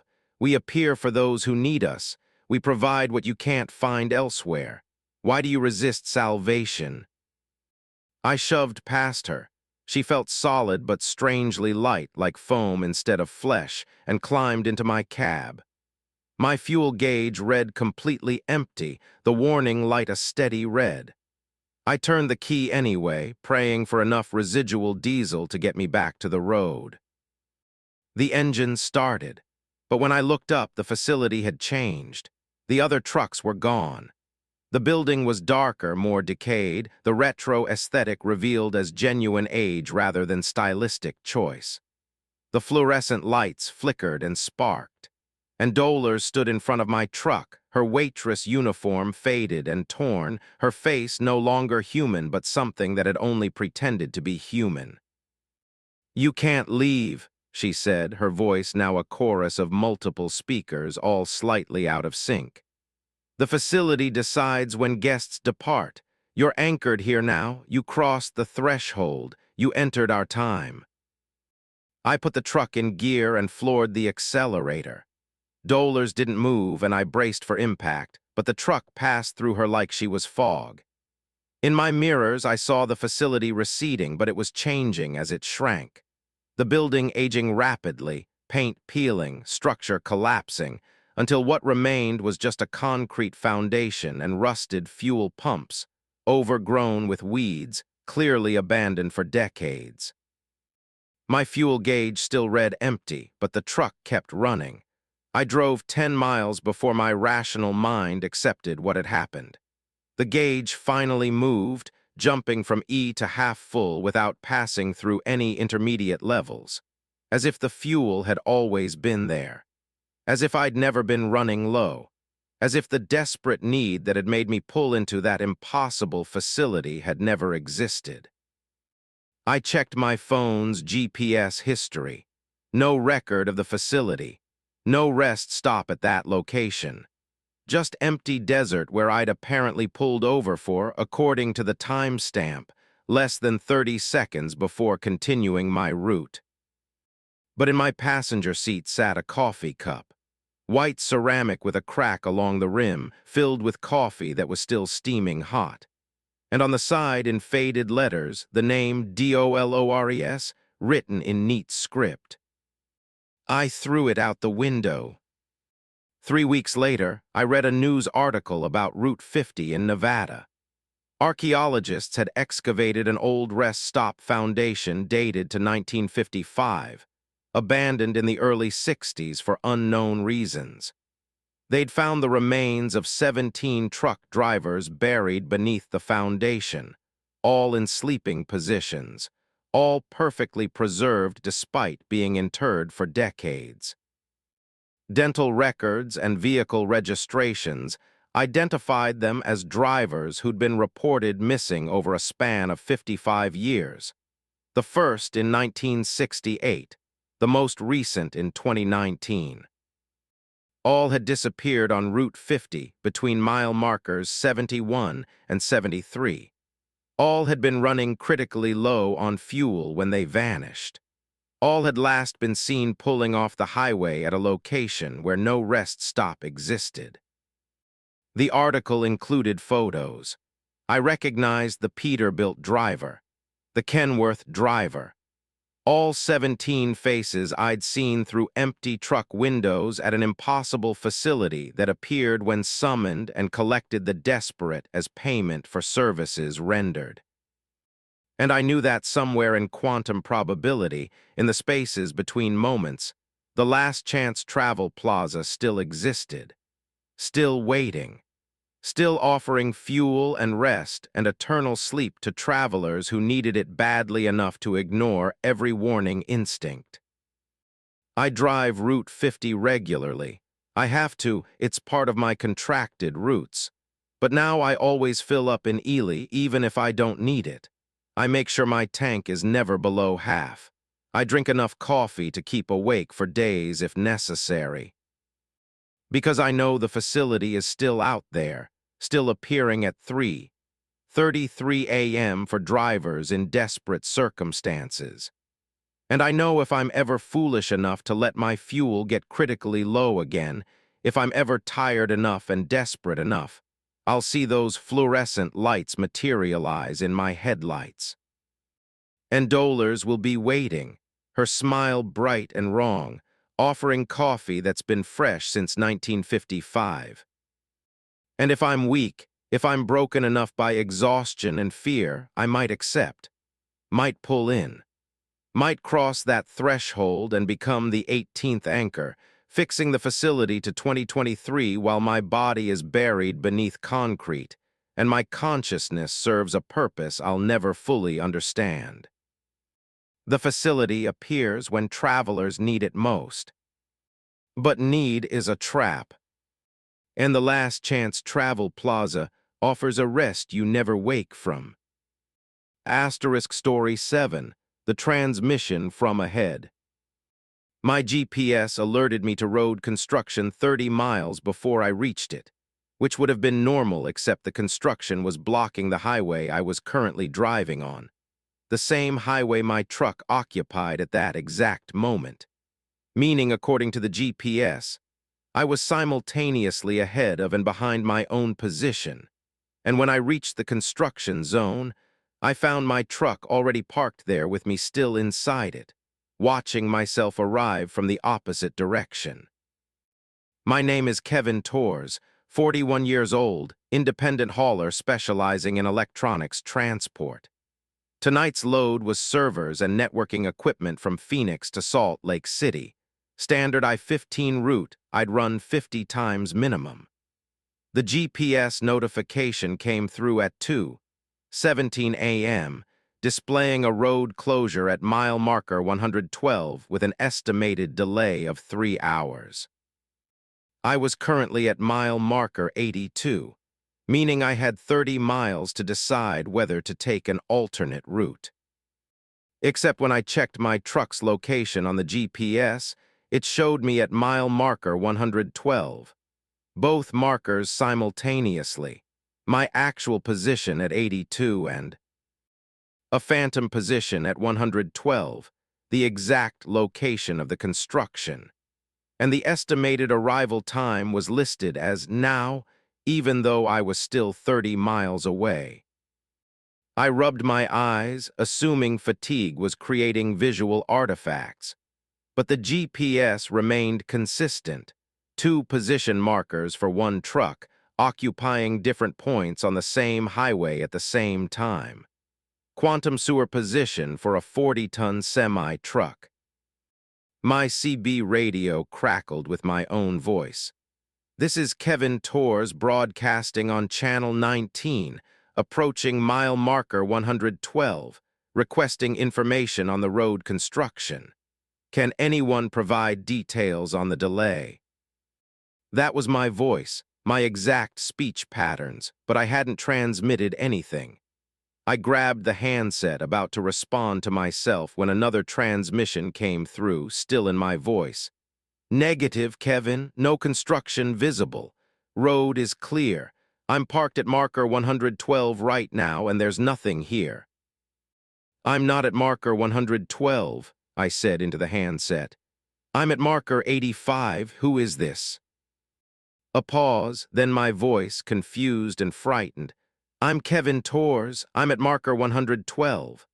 My GPS shows construction here, but I don't see anything. And it's also showing my truck at marker 85, where I was 15 minutes ago. How are you using my voice? How do you know my name? The temperature in my cab dropped 10 degrees in as many seconds. I looked at my dashboard camera footage, scrolling back 15 minutes. At minute 11:23, the camera showed me passing mile marker 112, but I was currently at mile marker 87, and it was only 2:23 a.m. I couldn't have passed marker 112 yet. The footage was showing a future that had already happened or a present that existed ahead of where I was. My phone rang. Caller ID showed my own number. I answered and heard myself speaking. "Kevin, this is Kevin. I'm you but 30 miles ahead. Something is wrong with the highway. It's folded. Time is folded. I'm watching you approach in my mirrors, but you're also behind me back where I was 15 minutes ago. We're in a loop, a temporal loop centered on mile marker 112. "That's impossible," I said. I thought so too when I got the call from myself 45 miles back. "Kevin, we need to stop driving. If we keep going, we're going to reach marker 112, which means we'll become another iteration, another version trapped in the loop. There are already 7 of us here." I saw lights ahead, bright work lights like those used at construction zones. The GPS was right. There was something at mile marker 112. As I approached, the lights resolved into a scene that shattered my understanding of reality. 7 trucks, all identical to mine. Same make, model, company logo, license plate. All parked in a circle around mile marker 112, their headlights pointed inward, illuminating the marker like a monument. And standing next to each truck was a version of me. 7 Kevin Tauruses, all wearing the same clothes, all with the same expression of horrified confusion. I pulled over, unable to process what I was seeing. One of the Kevins approached my window. I could tell it was the first me because his confusion looked freshest, his shock most raw. "You're the 8th, he said. "Every 15 miles, another version arrives. We're spaced perfectly in time and distance. The highway is copying us, or we're copying ourselves, or time has fractured and every iteration of us is simultaneous. I don't know anymore." I climbed down from my cab. The other Kevins were engaged in heated discussion, some arguing over physics interpretations, others comparing timestamps and GPS data, trying to find the breaking point where reality had come apart. "We all received the same GPS alert," Kevin 2 said. He'd apparently decided they needed numbers to distinguish themselves. "Road construction at marker 112. We all ignored it and kept driving, and we all arrived to find ourselves already here." "But there's no construction," I observed. The road was completely clear.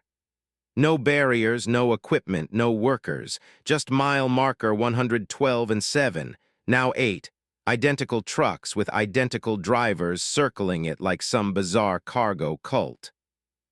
"The construction is us," Kevin 5 said. He looked haggard, like he'd been awake for days despite the timestamp on his phone showing the same 2:30 a.m. as mine. "We're the obstruction. The road can't process multiple instances of the same vehicle occupying the same route, so it creates a blockage. We're stuck here until we figure out how to collapse the iterations." Kevin 3 had set up a laptop, displaying a map of I-15 with multiple markers. "I've been tracking it. Every 15 miles behind us, there's another Kevin approaching. The loop extends backwards indefinitely. If we don't break it, there will be an infinite regression of Kevin Tauruses all converging on this point." "How do we break it?" I asked. "We don't know," Kevin 1 admitted.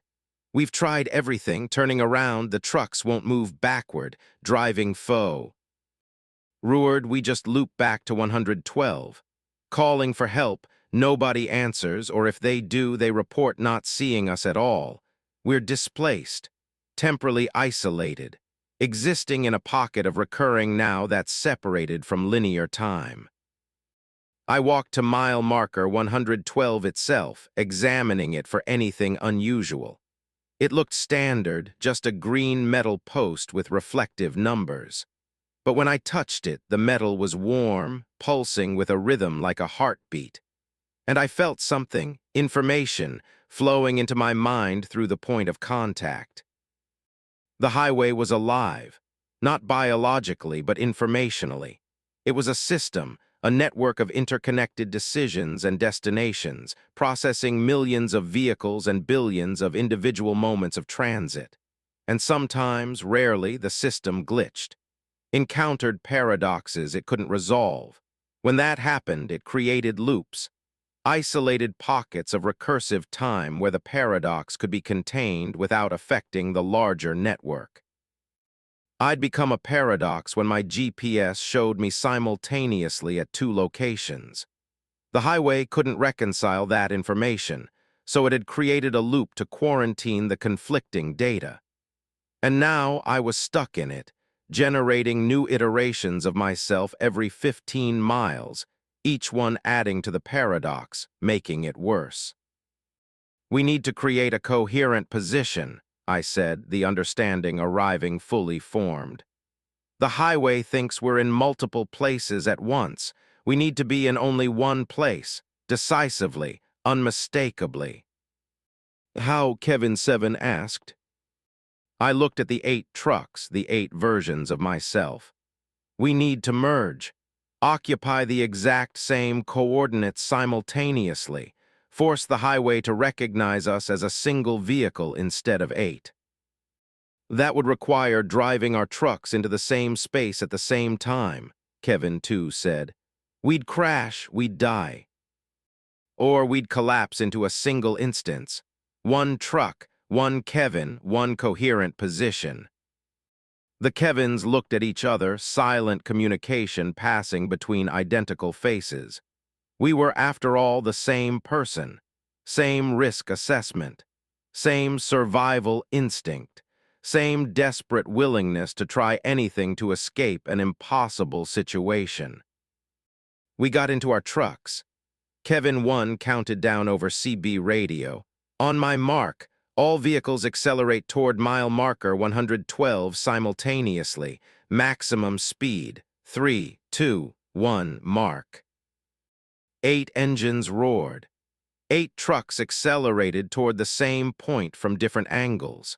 I gripped the steering wheel, watching the other versions of myself converging, everyone aiming for the exact coordinates of mile marker 112, intent on occupying identical space at an identical moment. The trucks collided, but there was no impact, no metal crumpling, no sound of destruction. Instead, the vehicles passed through each other like ghosts, overlapping, superimposing, their physical forms bleeding together. I felt myself fragmenting, my consciousness splitting into 8 simultaneous perspectives, experiencing the collision from every angle at once. Then collapse, compression, 8 perspectives merging into one with violent, nauseating force. I was behind the wheel, my truck parked at mile marker 112, and the other 7 trucks were gone. Just mine remained, engine idling, dashboard clock reading 2:47 a.m. I checked my mirrors, empty highway behind me. I checked ahead. Empty highway stretching into darkness. I pulled up my GPS. Single position marker at mile marker 112. The phantom marker at 82 was gone. The construction alert had disappeared. I'd merged with myself, or killed 7 alternate versions, or collapsed a quantum superposition. I didn't know which, and I wasn't sure the distinction mattered. I drove, mile marker 113 passed, then 114, then 115, each one normal, solid, real. The highway had accepted me back into linear time. The loop was broken. I was singular again. But I had memories now that didn't quite fit. Fragments of conversations I'd had with myself. Decisions made from 8 different perspectives. Thoughts that branched in ways they shouldn't, showing me paths my mind had taken in iterations that no longer existed. I am Kevin Torres, but I'm also 7 other Kevin Torreses, all compressed into one person, all occupying the same consciousness, all sharing the same body. I hear myself thinking in octaves, multiple voices that are all mine but slightly different parallel processes running simultaneously in a brain that wasn't designed for such traffic. I delivered my load to Salt Lake City without further incident. The company reported nothing unusual. My GPS showed a normal transit time. According to all external evidence, nothing had happened. I'd driven from Phoenix to Salt Lake City in exactly the expected duration. But I carry the loop inside me now. I remember arriving at mile marker 112 8 different times from 8 different approach vectors. I remember 7 conversations I had with myself. 7 different decision trees all collapsed into a single timeline but leaving residual data, ghost memories of iterations that were erased. And sometimes, late at night when I'm driving empty highways, I catch glimpses of them in my mirrors. 7 other trucks following at exactly the same distance, maintaining perfect formation. When I look directly, they vanish. But in peripheral vision, they're always there. The collapsed iterations, still existing somehow, still following their route even though they've been merged into me. The GPS sometimes shows multiple position markers again, but they're all at my exact location now, overlapping perfectly, occupying the same coordinates. 8 markers in one place, 8 Kevins driving one truck. The highway considers me resolved, a single vehicle, a coherent position. But I know the truth. I'm not one. I'm 8 compressed into the space of one, all driving simultaneously, all occupying the same cab, same seat, same moment. We're a superposition that collapsed but didn't quite integrate completely. And sometimes the other Kevins talk to me. Not out loud. Just thoughts that aren't quite mine, perspectives that branch wrong, decisions I remember making but didn't actually make. They're still here, the loop still running inside my head, 7 iterations of myself experiencing 7 different versions of every moment. The highway thinks it fixed its glitch, thinks it merged us successfully. But we're still at mile marker 112, all 8 of us. We never really left. We're just compressed now, folded so tightly that reality can't tell we're multiple anymore. And every 15 miles, I feel another Kevin approaching, another iteration generated by the loop that never actually stopped running. I'm collecting myself, mile by mile, becoming more plural with every transit. Soon I'll be a crowd driving a single truck, a multitude behind one steering wheel. And the highway will never notice, because we occupy one position decisively, unmistakably. We're resolved. Asterisk Story 8, the way station that WEIGHS wrong. The scale at the New Mexico way station registered my truck at negative 47,000 pounds when I pulled across it, meaning according to the state's equipment, I was exerting anti-gravitational force equivalent to a medium-sized aircraft, and the inspection officer's face went white when he saw the reading before he tried to smile and tell me there must be equipment malfunction, except I could see his hands shaking as he reached for a phone he then pretended not to use.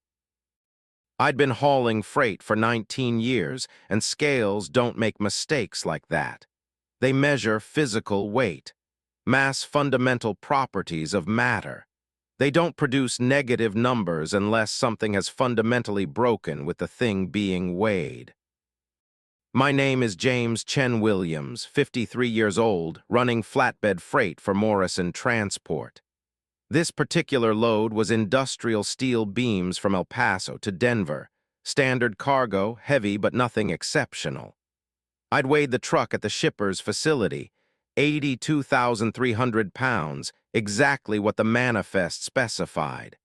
Legal, secure, properly loaded. But the weigh station scale showed negative 47,000 pounds. Not 47,000. Negative. As if my truck was pushing away from Earth instead of pressing down on it. The inspection officer, badge reading Harlow, kept his smile fixed as he gestured me to pull forward to the secondary inspection bay. His other hand was definitely on his radio now, though he was trying to hide it. I complied, pulling my rig into the covered bay where they usually conducted detailed vehicle inspections. "I'm sure it's just calibration error," Harlow said, too loud, his voice carrying that false cheerfulness people use when they're terrified. "Happens sometimes. We'll weigh you on the backup scale." He guided me onto a second scale platform. This one was built into the inspection bay floor, older equipment, mechanical rather than digital. I watched through my side mirror as he read the balance. His face went from white to gray.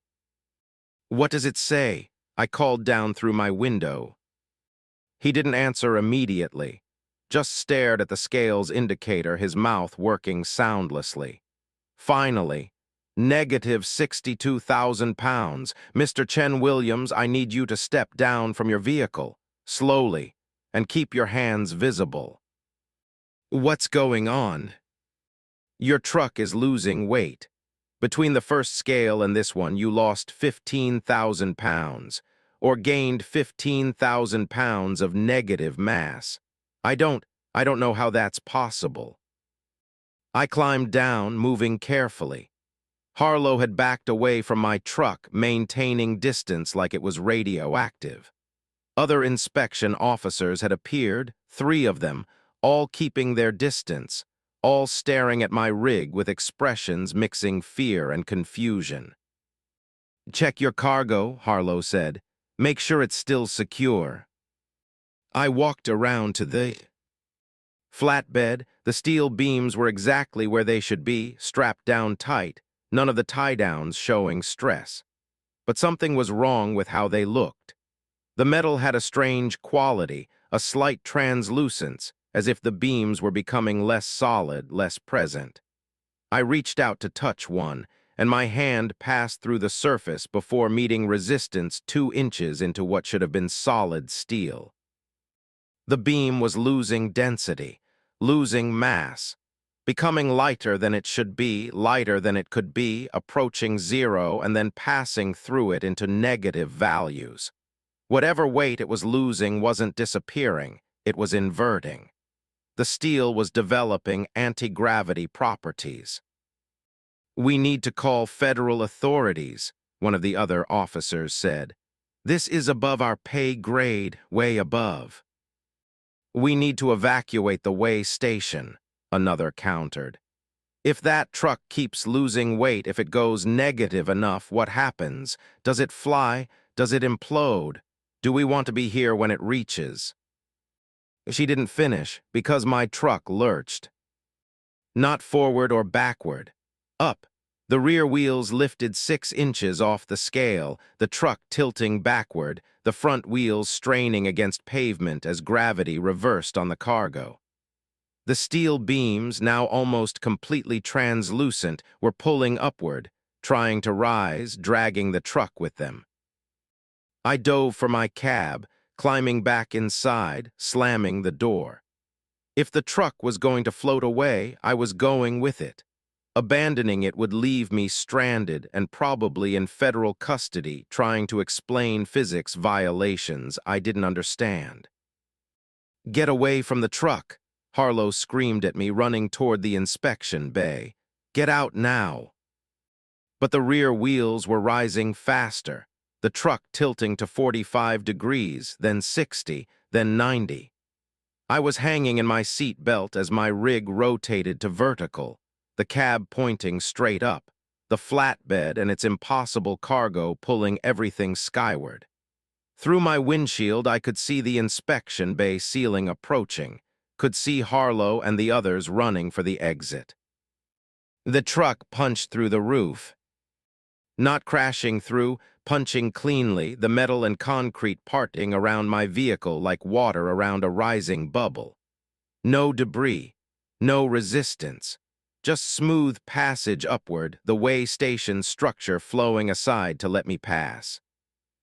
I was airborne, a fully loaded flatbed truck ascending into the night sky like a helium balloon, accelerating upward, the ground falling away below me at impossible speed. I could see the way station shrinking, see the highway becoming a thread of light, see the curvature of the earth starting to become visible as I rose. My CB radio was screaming with traffic, panicked voices demanding to know what was happening, but I couldn't process words. I was watching my altimeter, normally used to adjust for elevation in mountainous terrain, spinning through numbers it was never designed to display. 2,000 feet, 5,000 feet, 10,000 feet, 15,000 feet. The steel beams on my flatbed were now completely invisible, present only as perfectly beam-shaped empty spaces in my mirrors where solid matter should exist. They'd lost all mass, all substance, become holes in reality held in place only by my tie-down straps. And they were still pulling me up, still ascending, still converting from matter into antimatter or negative matter, or whatever physics called things that pushed away from planets instead of being pulled toward them. 20,000 feet. The temperature in my cab was dropping rapidly. I turned the heater to maximum, but at this altitude, in this situation, it was useless. I could see my breath, could see frost forming on the inside of my windows. The exterior temperature gauge showed negative 40 degrees Fahrenheit and falling. 30,000 feet. I was as high as commercial airliners. Higher. The sky above was becoming darker, stars becoming brighter as atmosphere thinned. I could see the arc of the earth clearly now, could see weather patterns and city lights and the vast darkness of the Pacific Ocean on one horizon. The CB radio cut through the static with a voice I didn't recognize. Freightliner ascending from New Mexico Way Station. This is NORAD tracking station. We have you on radar. Your rate of ascent is accelerating. Can you hear us? I grabbed the handset. I'm here, I don't know what's happening. My cargo it's weightless, more than weightless, it's pulling me up. Can you help? We're trying to determine that. Stand by. A pause. What were you carrying? The manifest shows steel beams, but our instruments are reading something else. We're detecting massive negative mass readings and also, another pause longer, also exotic radiation signatures consistent with theoretical dark matter interactions. What is that cargo really? Steel beams, I said. Industrial steel from El Paso, standard cargo, I watch. Had them load it. Where in El Paso? Which facility? I gave them the address. Silence on the other end for nearly a minute. Then, that warehouse isn't registered with any legitimate steel manufacturer. In fact, it doesn't appear in any commercial database. Are you certain about the address? I pulled out my shipping paperwork. The address was there, printed clearly. Except as I watched, the text began to fade, the ink becoming lighter, the numbers and letters dissolving into blank paper. Within seconds, the manifest was completely empty, just clean white sheets with no writing at all. The paperwork is erasing itself, I reported, my voice calmer than I had any right to be. Shock was setting in, insulating me from the terror I should have been feeling. I can see it disappearing. The cargo never existed, or it existed wrong, or I don't know anymore. 45,000 feet. I was in the stratosphere now. The sky above was deep purple-black, stars visible even though the sun would rise soon. Below, I could see the Terminator line, the shadow of Earth's night sweeping across the continent. You need to release the cargo, NORAD said. Cut your tie-downs, separate from the negative mass before you reach terminal velocity upward. What happens if I do that? Where does the cargo go? Unknown, but if you don't, you'll exit the atmosphere entirely. And we calculate you have approximately 11 minutes before that occurs. I opened my door, the wind screaming past at hundreds of miles per hour despite the thin air. The truck was fully vertical now, the cab pointing straight up, my flatbed below me serving as the engine of ascent. I climbed out onto the running board, clipped my safety harness to the door frame, and edged my way toward the back of the cab. 50,000 feet. My extremities were going numb despite my heavy jacket. The cold was savage, absolute, the kind of cold that exists only at these altitudes where atmosphere becomes suggestion rather than presence. I could see my flatbed clearly, the straps holding the invisible steel beams, holding the holes where steel beams should be, stretching taut against the upward pull. I reached for the first strap release, my fingers barely responding, and pulled. The strap came free, and one end of the phantom beam tilted, the front tie-down still holding it in place while the rear floated free. The truck lurched, my whole rig spinning sideways as the weight distribution changed. I clung to the safety harness, swinging in the void, the ground 39,000 feet below me visible through crystalline thin air. One strap released, I reported through the CB handset I'd clipped to my belt. Releasing more. I freed the second strap, the third, the fourth. With each release, the truck's ascent slowed slightly, but I was still rising, still accelerating upward. The beams needed to be completely free, all of them, to halt my skyward trajectory. 60,000 feet. I could see the curvature of the Earth clearly now, a distinct arc against the black of space above. My vision was blurring from hypoxia. My thoughts were becoming distant, detached. I was dying up here in the stratosphere, aboard a truck that had become a spacecraft by accident, hauling cargo that shouldn't exist. I released the final strap.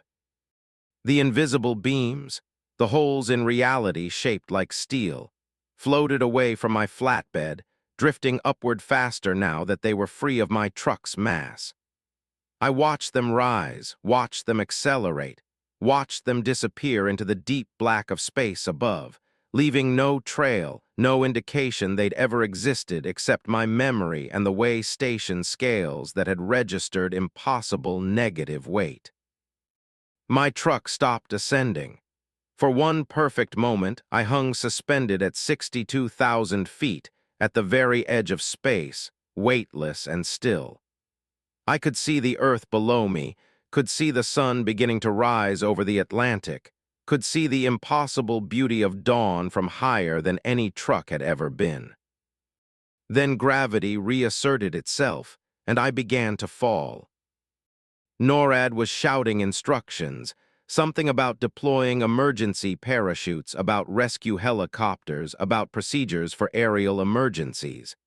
But my truck had no parachutes, no safety systems for stratospheric descent, just gravity and air resistance and the long, screaming fall back to Earth. I climbed back into my cab, strapped myself into my seat, and held on as the truck plummeted. The air thickened as I descended, the windshield heating from friction, the whole vehicle shaking with turbulence. 30,000 feet, 20,000 feet, 15,000 feet, 10,000. The truck hit terminal velocity, the drag finally balancing the gravitational pull.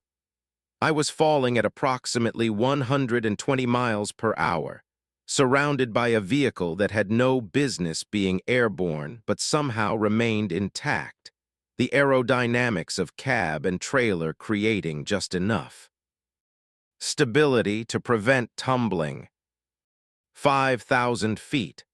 I could see the desert below, could see Route 25 stretching across New Mexico, could see emergency vehicles gathering at a point that I realized was directly beneath me. NORAD must have given them my descent trajectory. 2,000 feet. I braced for impact, knowing this would kill me, knowing that surviving a fall from the stratosphere was impossible. But the truck's descent was slowing, air resistance increasing as atmosphere became denser, the terminal velocity decreasing with each 100 feet of descent. 500 feet, 300 feet, 100. The truck hit the desert sand at approximately 40 miles per hour, the impact crushing the suspension, shattering my windshield, deploying airbags that thankfully existed and hadn't been destroyed during the ascent. I felt ribs crack, felt my head snap forward against the restraint, felt consciousness trying to escape. But I was alive, impossibly, inexplicably alive. Emergency responders swarmed the truck, extracting me, checking vitals, loading me onto a gurney. Someone was asking me questions, but I couldn't process them. I just stared at the sky, at the space I'd just fallen from, at the stars that were fading as morning arrived. They hospitalized me for 3 days. Federal agents interviewed me for 6 hours, their questions clinical and repetitive. The way station's scale data was confiscated. The warehouse in El Paso was raided and found completely empty, not even dust on the floors, as if it had never been used. My truck was impounded, examined, and eventually returned with no official explanation.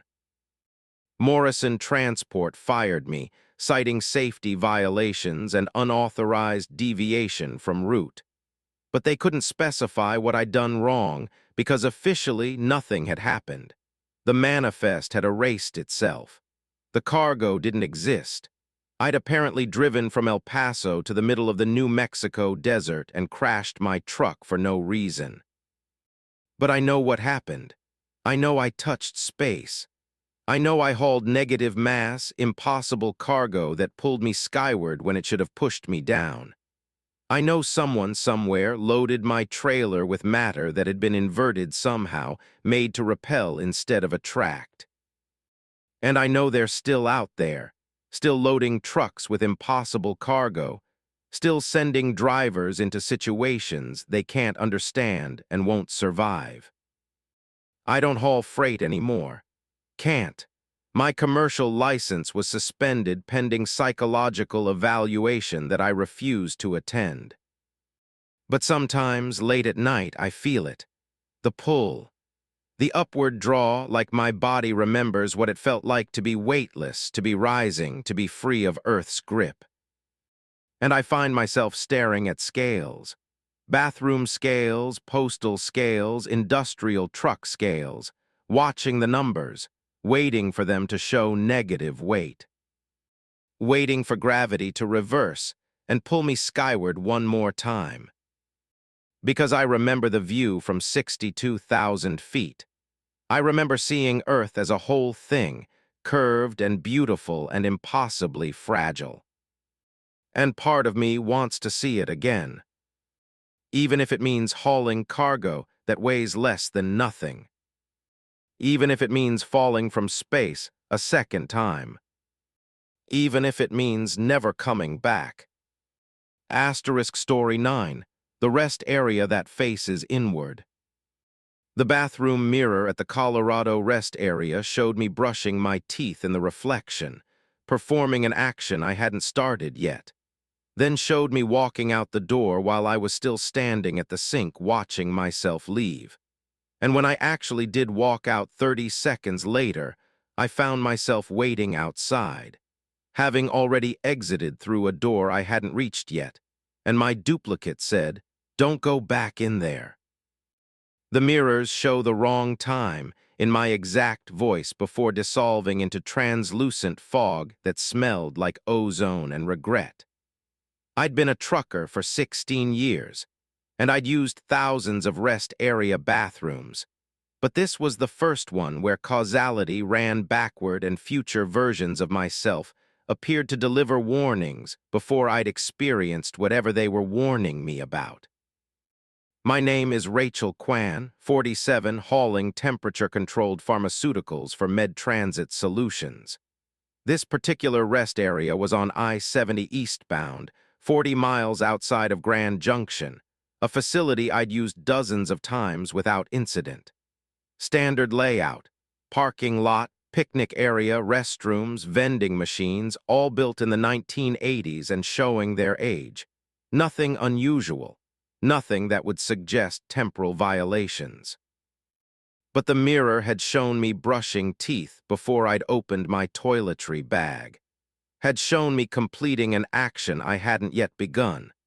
And then I'd walked outside to find my future self waiting with a warning before that version of me had dissipated like morning mist. I stood in the parking lot, my heart hammering, staring at the bathroom entrance. The building looked normal. Paint, cinder block, weathered door, burnt-out light fixture. But something was profoundly wrong with the space inside. The mirrors didn't reflect present reality. They showed near-future events, events that would happen seconds or minutes ahead. And that meant... I checked my watch, 3:47 a.m. I looked at the bathroom door, and through its small window I saw movement. Someone was inside. Someone who looked exactly like me, washing her hands, preparing to leave. I watched future Rachel dry her hands, check her reflection one more time, then walk toward the door. The door opened and she emerged, me, exact duplicate. She looked at me, our eyes meeting, and her expression was complex, fear mixed with resignation, mixed with grim determination. "How far ahead are you?" I asked. 4 minutes, future Rachel said. "You're going to walk back inside in about 90 seconds. You're going to wash your hands. You're going to look in the mirror and see yourself 6 minutes in the future. That version of you will tell you not to use the far stall, the third one from the door. Don't use it, Rachel. Don't go inside at all if you can help it. But if you have to, and you will because there's no working bathroom for 80 miles in either direction, don't use the third stall. That's where the loop deepens." "What loop?" Future Rachel glanced at her watch, my watch identical. "I have about 40 seconds left before I dissolve. The rest area mirrors show futures that increasingly separate from your timeline. The farther into the building you go, the more divergent the futures become. The third stall is where the timeline split completely. I used it, or I will use it. And I created a branch, an alternate version of myself that got trapped in a recursive loop. She's still in there, Rachel. Stuck in the third stall, existing in a moment that repeats endlessly. I can hear her screaming in frequencies that haven't propagated to the present yet." "This is insane," I said.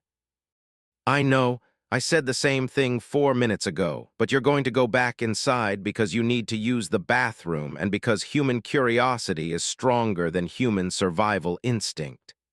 You'll avoid the third stall. You'll use the second one, and then you'll come out here and warn your past self, the version of you that just arrived. That's me right now. And then you'll dissolve because your timeline will have branched, and the version of you that walked inside will become the main timeline, and this version, the one that walked out, becomes a ghost, an echo of a path not taken." She was fading as she spoke, her body becoming translucent, her voice losing substance. Within 30 seconds, she was completely gone, just a faint shimmer in the air where a person had stood. I should have climbed back in my truck and driven away. Should have held my bladder for 80 miles, stopped in Grand Junction, used any other bathroom in the world. But future Rachel had been right. Human curiosity was too strong. I needed to know, needed to see, needed to understand what was happening inside that bathroom where mirrors showed wrong time and futures branched into ghost versions that delivered warnings before dissolving. I walked back to the bathroom entrance. Through the window, I could see my reflection in the distant mirror above the sinks. But the reflection was doing something I wasn't. It was walking toward the stalls, entering the second one, closing the door. I was still outside, watching through the window. The reflection was minutes ahead, showing me what I would do. I opened the door and went inside. The mirrors above the 3 sinks showed 3 different versions of me at 3 different times. The left mirror showed me approximately 2 minutes ahead, washing my hands, preparing to leave. The center mirror showed me 6 minutes ahead, standing at the sinks talking to my reflection, saying words I couldn't hear yet. The right mirror showed me 10 minutes ahead, and that version was screaming, her mouth wide open, hands pressed against the glass from the inside as if trying to escape the mirror itself. I approached the center mirror, the one showing me 6 minutes in the future. Future Rachel looked terrified but coherent. She was saying something, her lips moving urgently. I focused, trying to read the words. Don't use third stall, she's still in there. The same warning Future Rachel had given me outside. The message was consistent across timelines. Don't use the third stall. That was where the deep loop existed. That was where versions of me got trapped in recursive time. I looked at the stalls, 3 of them standard metal doors with occupied vacant indicators. The first 2 showed vacant. The third showed occupied, the indicator locked red. But I could see beneath the door, no feet visible.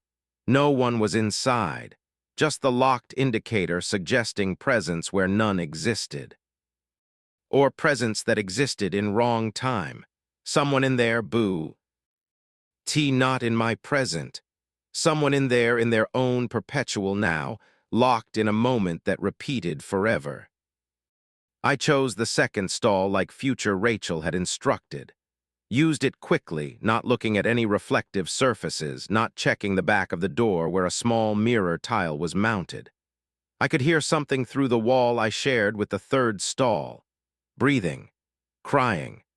A voice that was mine saying, please, please, someone help. I've been in here for hours, days. I can't tell anymore. Time isn't working right, please. I finished, washed my hands at the center sink, and looked up at the mirror. Future Rachel, now just 2 minutes ahead, looked back at me and mouthed, go, now, don't look at the third stall mirror. But I'd already seen it. In the peripheral vision of my left eye, I'd caught the reflection in the mirror tile mounted on the third stall door. And in that reflection, I saw myself trapped inside that stall, pounding on the door from the inside, existing in a loop where I'd been locked in there for subjectively infinite time, experiencing the same moment over and over, aware of every repetition, unable to escape. That version of me saw me looking, made direct eye contact, and I felt the connection establish, felt our timelines trying to merge, felt the recursive loop reaching for me like tentacles seeking new host. I ran out of the bathroom, across the parking lot, into my truck. I started the engine, threw it into gear, pulled out of the rest area doing 40 miles per hour on pavement designed for 15. In my side mirror, I saw myself standing in the bathroom doorway, watching me leave. Future Rachel. The version that would emerge 2 minutes from now to warn past Rachel about the third stall. Except I'd broken the loop. I'd run instead of following the prescribed timeline, which meant Future Rachel wouldn't exist to deliver the warning, which meant past Rachel, some other version, some other approach to the rest area, would use the third stall unwarned, would become the trapped version, screaming in wrong time. I drove for 90 miles before pulling over at a truck stop outside of Grand Junction. My hands were shaking so badly I could barely hold the steering wheel. I went inside, used the bathroom, a normal bathroom with normal mirrors that showed present-time reflections, and sat in the dining area drinking coffee until the sun rose. I called Med Transit and told them I was taking a personal day.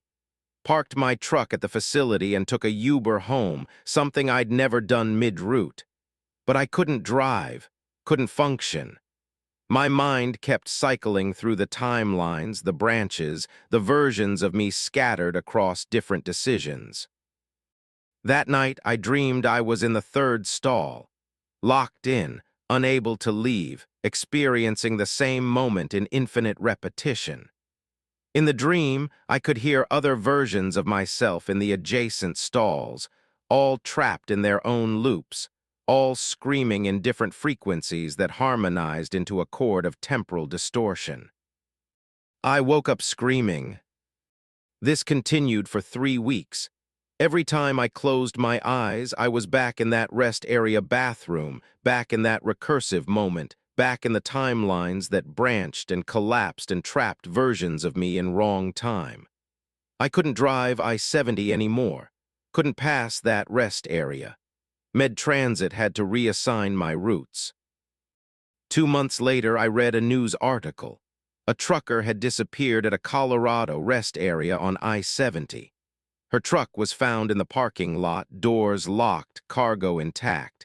She'd apparently gone to use the bathroom and never returned. Search teams found nothing, no trace, no evidence of foul play, just a vacant rest area bathroom and a missing woman. They included her photo. I didn't recognize her face, but I recognized the expression in her eyes, the specific kind of exhaustion that came from pushing too many miles, taking too few breaks. The desperate need to stop, rest, use facilities. I wonder which stall she used. I wonder if she saw warnings from her future self. I wonder if she's still in there, trapped in a loop, experiencing the same moment forever while time flows normally for everyone else. Because here's what I've figured out. The rest area doesn't face outward toward the highway, toward travelers passing through. It faces inward toward itself, toward its own internal timeline that runs perpendicular to normal time. The mirrors don't reflect space. They reflect near-future moments, causality made visible. And when you interact with those mirrors, when you see yourself in wrong time, you create branches, alternate timelines where different decisions lead to different outcomes. Most branches collapse harmlessly. You see your future self, you follow that timeline, the branch merges back into the main trunk of causality. But some branches don't collapse. Some stabilize, become permanent splits, trapping versions of you in separate timelines that can't remerge. The tiered stall is where the branches become loops, where timelines recurse, folding back into themselves, creating infinite repetition for anyone caught inside. And I believe, that the rest area is collecting these trapped versions, building a library of people caught in recursive time, experiencing the same moments forever, unable to move forward or back. A harvest of temporal loops, all stored in a bathroom that faces inward. I drive I-80 now, northern route, never I-70, never through Colorado.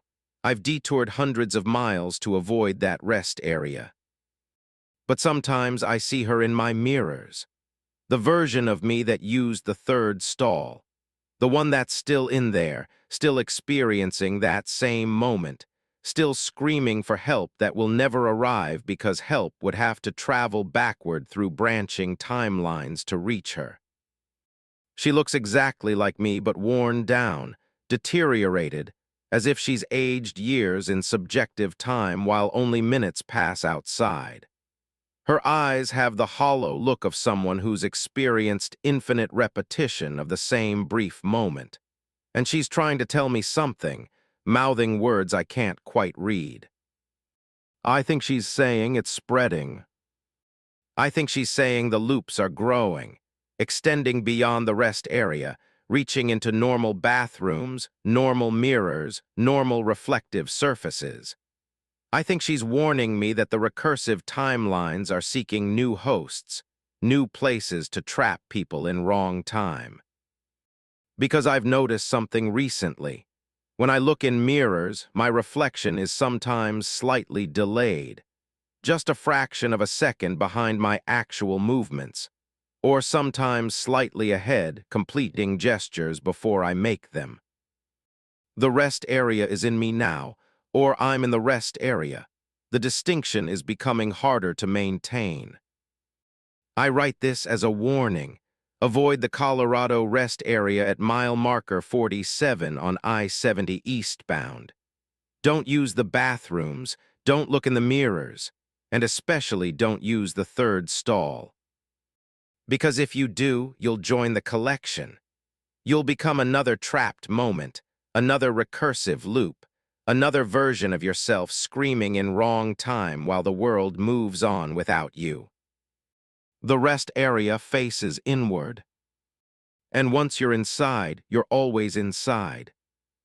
Forever. Asterisk story 10, the load that gets heavier. The cargo I loaded in Tulsa weighed 3,000 pounds according to the shipping manifest. But by the time I reached the Oklahoma-Kansas border 90 miles later, my truck's onboard scale system showed 12,000 pounds, and I could feel the increased weight in every gear shift, every grade, every press of the brake pedal, as if the cargo was multiplying in my trailer, breeding more of itself.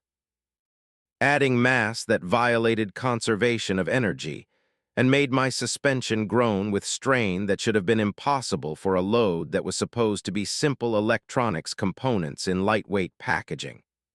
By the time I reached Wichita, the weight had increased to 41,000 pounds, and I could hear something moving in the sealed trailer, something that breathed with the rhythm of my engine and whispered in harmonics that matched my tire frequency on asphalt. My name is Michael Torres, 39 years old, running independent contracts for whoever paid. This particular job was a rush delivery, pickup in Tulsa, delivery in Omaha, premium rate if completed in under 16 hours. The shipper was a company I'd never heard of, Hexagon Dynamics, operating out of a warehouse that looked more like a research facility than a distribution center. They'd loaded my trailer with 37 identical white crates, each about 3 feet cubed, each labeled with biohazard symbols and federal regulation numbers I couldn't verify. The weight increase started subtly. I noticed the truck handling slightly heavier after about 50 miles, responded a bit slower when accelerating, needed more brake pressure when slowing. I chalked it up to road conditions, to wind resistance, to the usual variations in how loaded trucks behave. But by mile 70, the difference was unmistakable. My truck was carrying significantly more weight than it had been at the loading dock. I pulled over at a truck stop in Coffeyville to check my onboard scale system. The display showed 12,183 pounds. I'd loaded 3,000 pounds. I'd driven 90 miles. Nothing had been added to my trailer, but I was carrying 9,000 pounds more than when I'd started. I climbed into the trailer to inspect the cargo. The 37 white crates were exactly where they'd been loaded, secured with straps, showing no signs of tampering.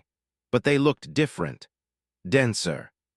The white plastic surface had developed a peculiar texture, almost organic, with patterns that seemed to pulse when I looked at them directly but disappeared when I focused on them. I placed my hand on one crate. It was warm, not sun-warmed plastic, inter. Nally warm, generating heat from whatever was inside. And I could feel a vibration, a rhythmic pulse that matched the frequency of my engine even though the engine was off. The crate was breathing, or something inside it was breathing, and the breathing synchronized with my truck. I backed out of the trailer quickly, my skin crawling with wrongness.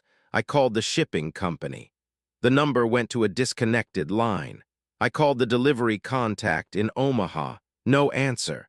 I searched for Hexagon Dynamics on my phone. No results. The company didn't exist online, didn't appear in any business registry I could find. I was hauling cargo for a company that didn't exist, cargo that was gaining weight, cargo that breathed in time with my truck's engine.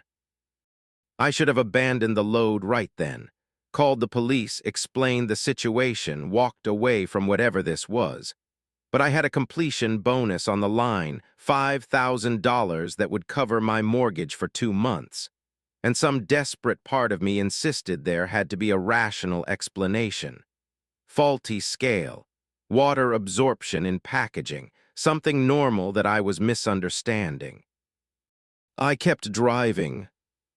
By the time I reached Wichita, 2 hours later, the onboard scale showed 41,400 pounds. The cargo had multiplied itself by 13 times original weight, and I could feel it. The truck strained going up even slight grades. The brakes heated faster. The tires showed visible compression from the load. More concerning, I could hear voices, not through the radio, not through the CB.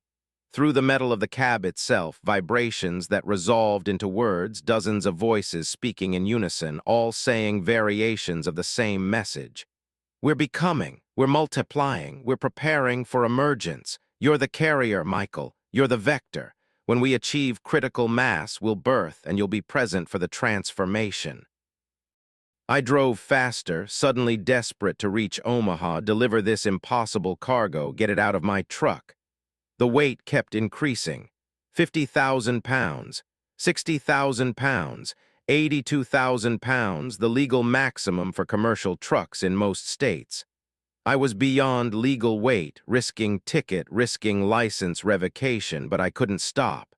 The cargo wouldn't let me stop. Every time I thought about pulling over, I felt compulsion, a pressure in my mind that insisted I continue, maintain speed, complete delivery. Whatever was in those crates was exerting control. Not mind control exactly, more like influence, like a current in water that made some directions easier than others. The cargo wanted to reach Omaha, wanted to reach its destination, and it was using me as transport, as host, as carrier for whatever transformation it was undergoing. I crossed into Nebraska. The onboard scale had exceeded its measurement capacity, the display showing error overlimit instead of a number. My suspension was bottoming out constantly, the truck riding so low that I could hear my trailer scraping pavement on every bump. My brakes were smoking. My engine temperature was climbing. And the voices were getting louder, more insistent. Almost ready, almost time. Emergence approaches, critical mass in 37 miles. Prepare for birth, Michael, prepare to witness. I tried to open the trailer doors while driving, thought maybe I could dump the cargo, throw the crates onto the highway, abandon the load mid-route. But the rear doors were sealed shut, not locked but fused. The metal of the doors merged with the metal of the trailer frame as if they'd always been a single piece. The cargo had sealed itself in. I was just the vehicle now, the host organism carrying a parasite toward its destination. 20 miles from Omaha, the cargo reached critical mass. I felt it happen. A sudden lurch, a pressure wave that distorted the air, a sensation like being at the center of an explosion that imploded instead of exploded. The weight peaked at something my chassis could barely support, every component of my truck stressed beyond designed limits. Then the hatching began. The crates burst open simultaneously, the white plastic fragmenting into powder. What emerged? I don't have words adequate to describe it.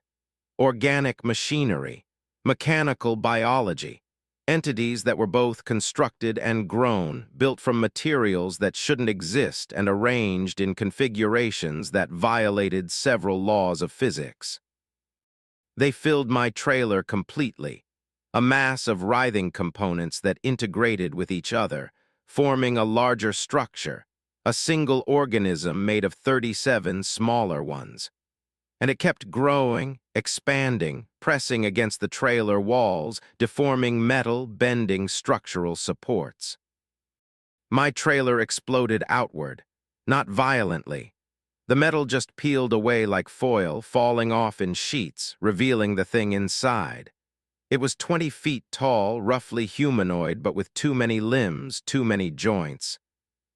Surfaces that reflected light wrong, creating colors I'd never seen and couldn't name.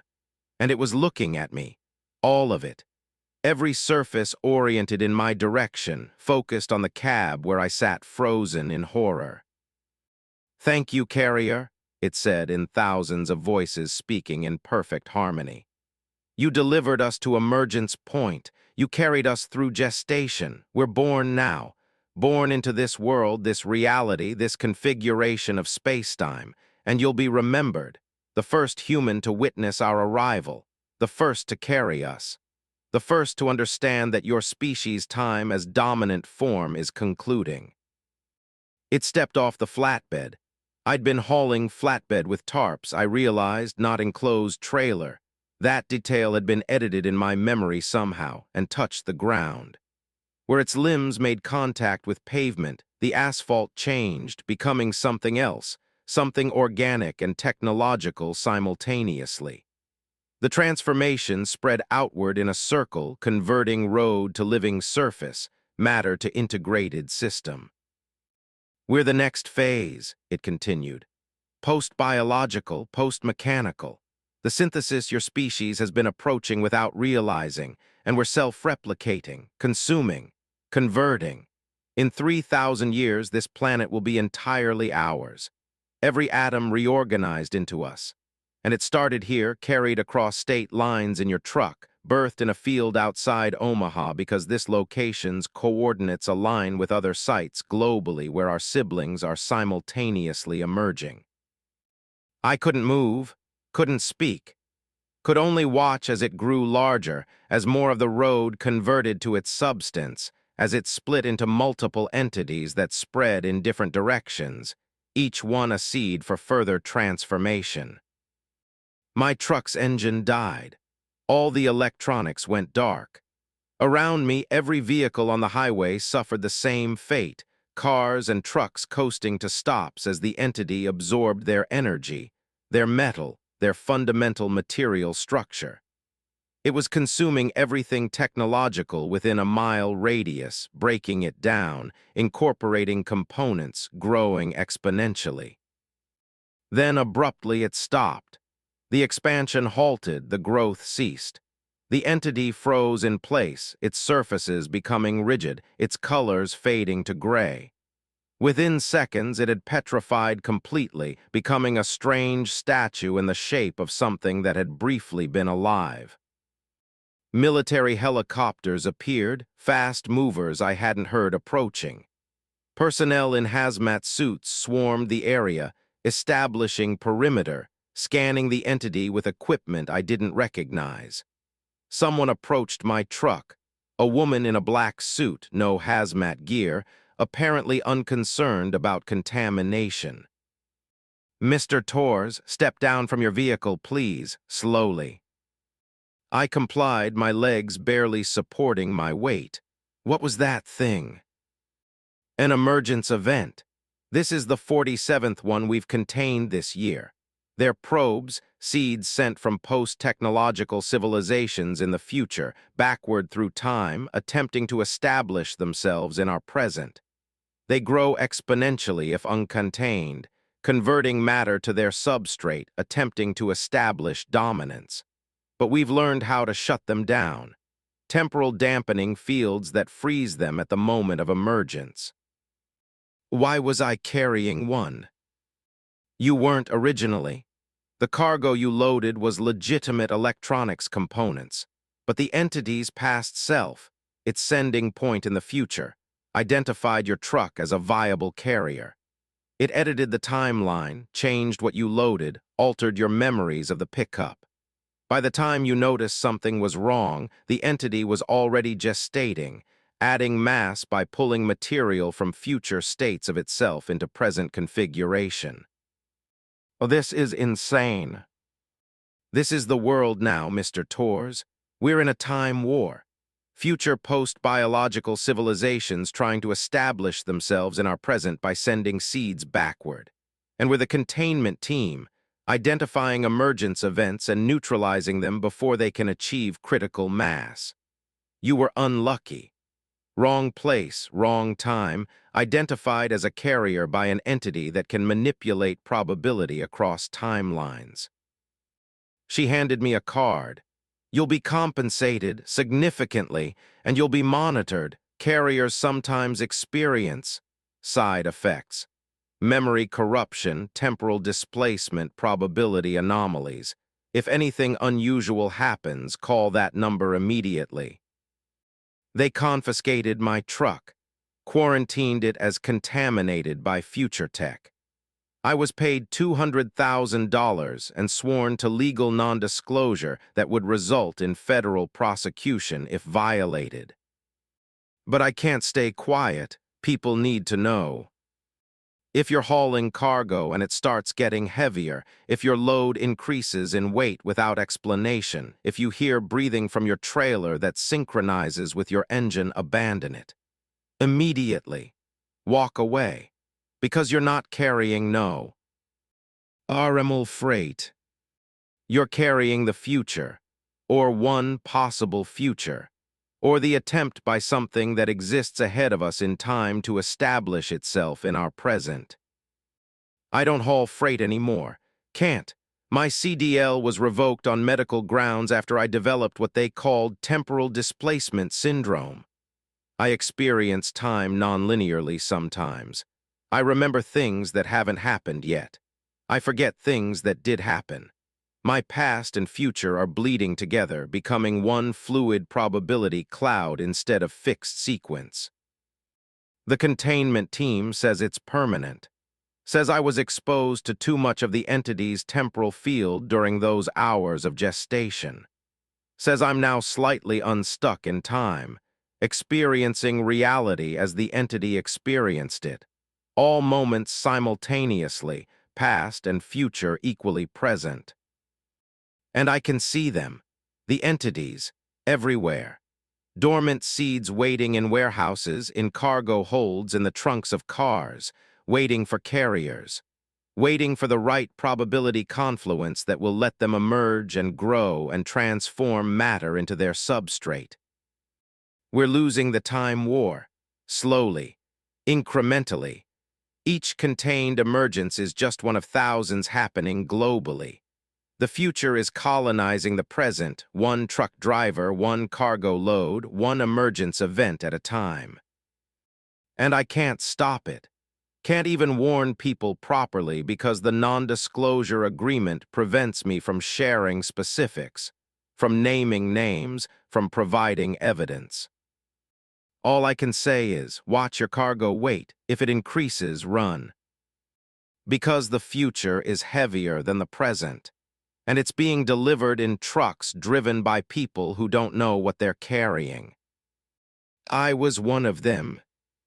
Now I'm something else, something caught between now and later, something that remembers the future and forgets the past. The load that gets heavier is still growing, still gestating, still preparing for emergence. And next time we might not contain it in time.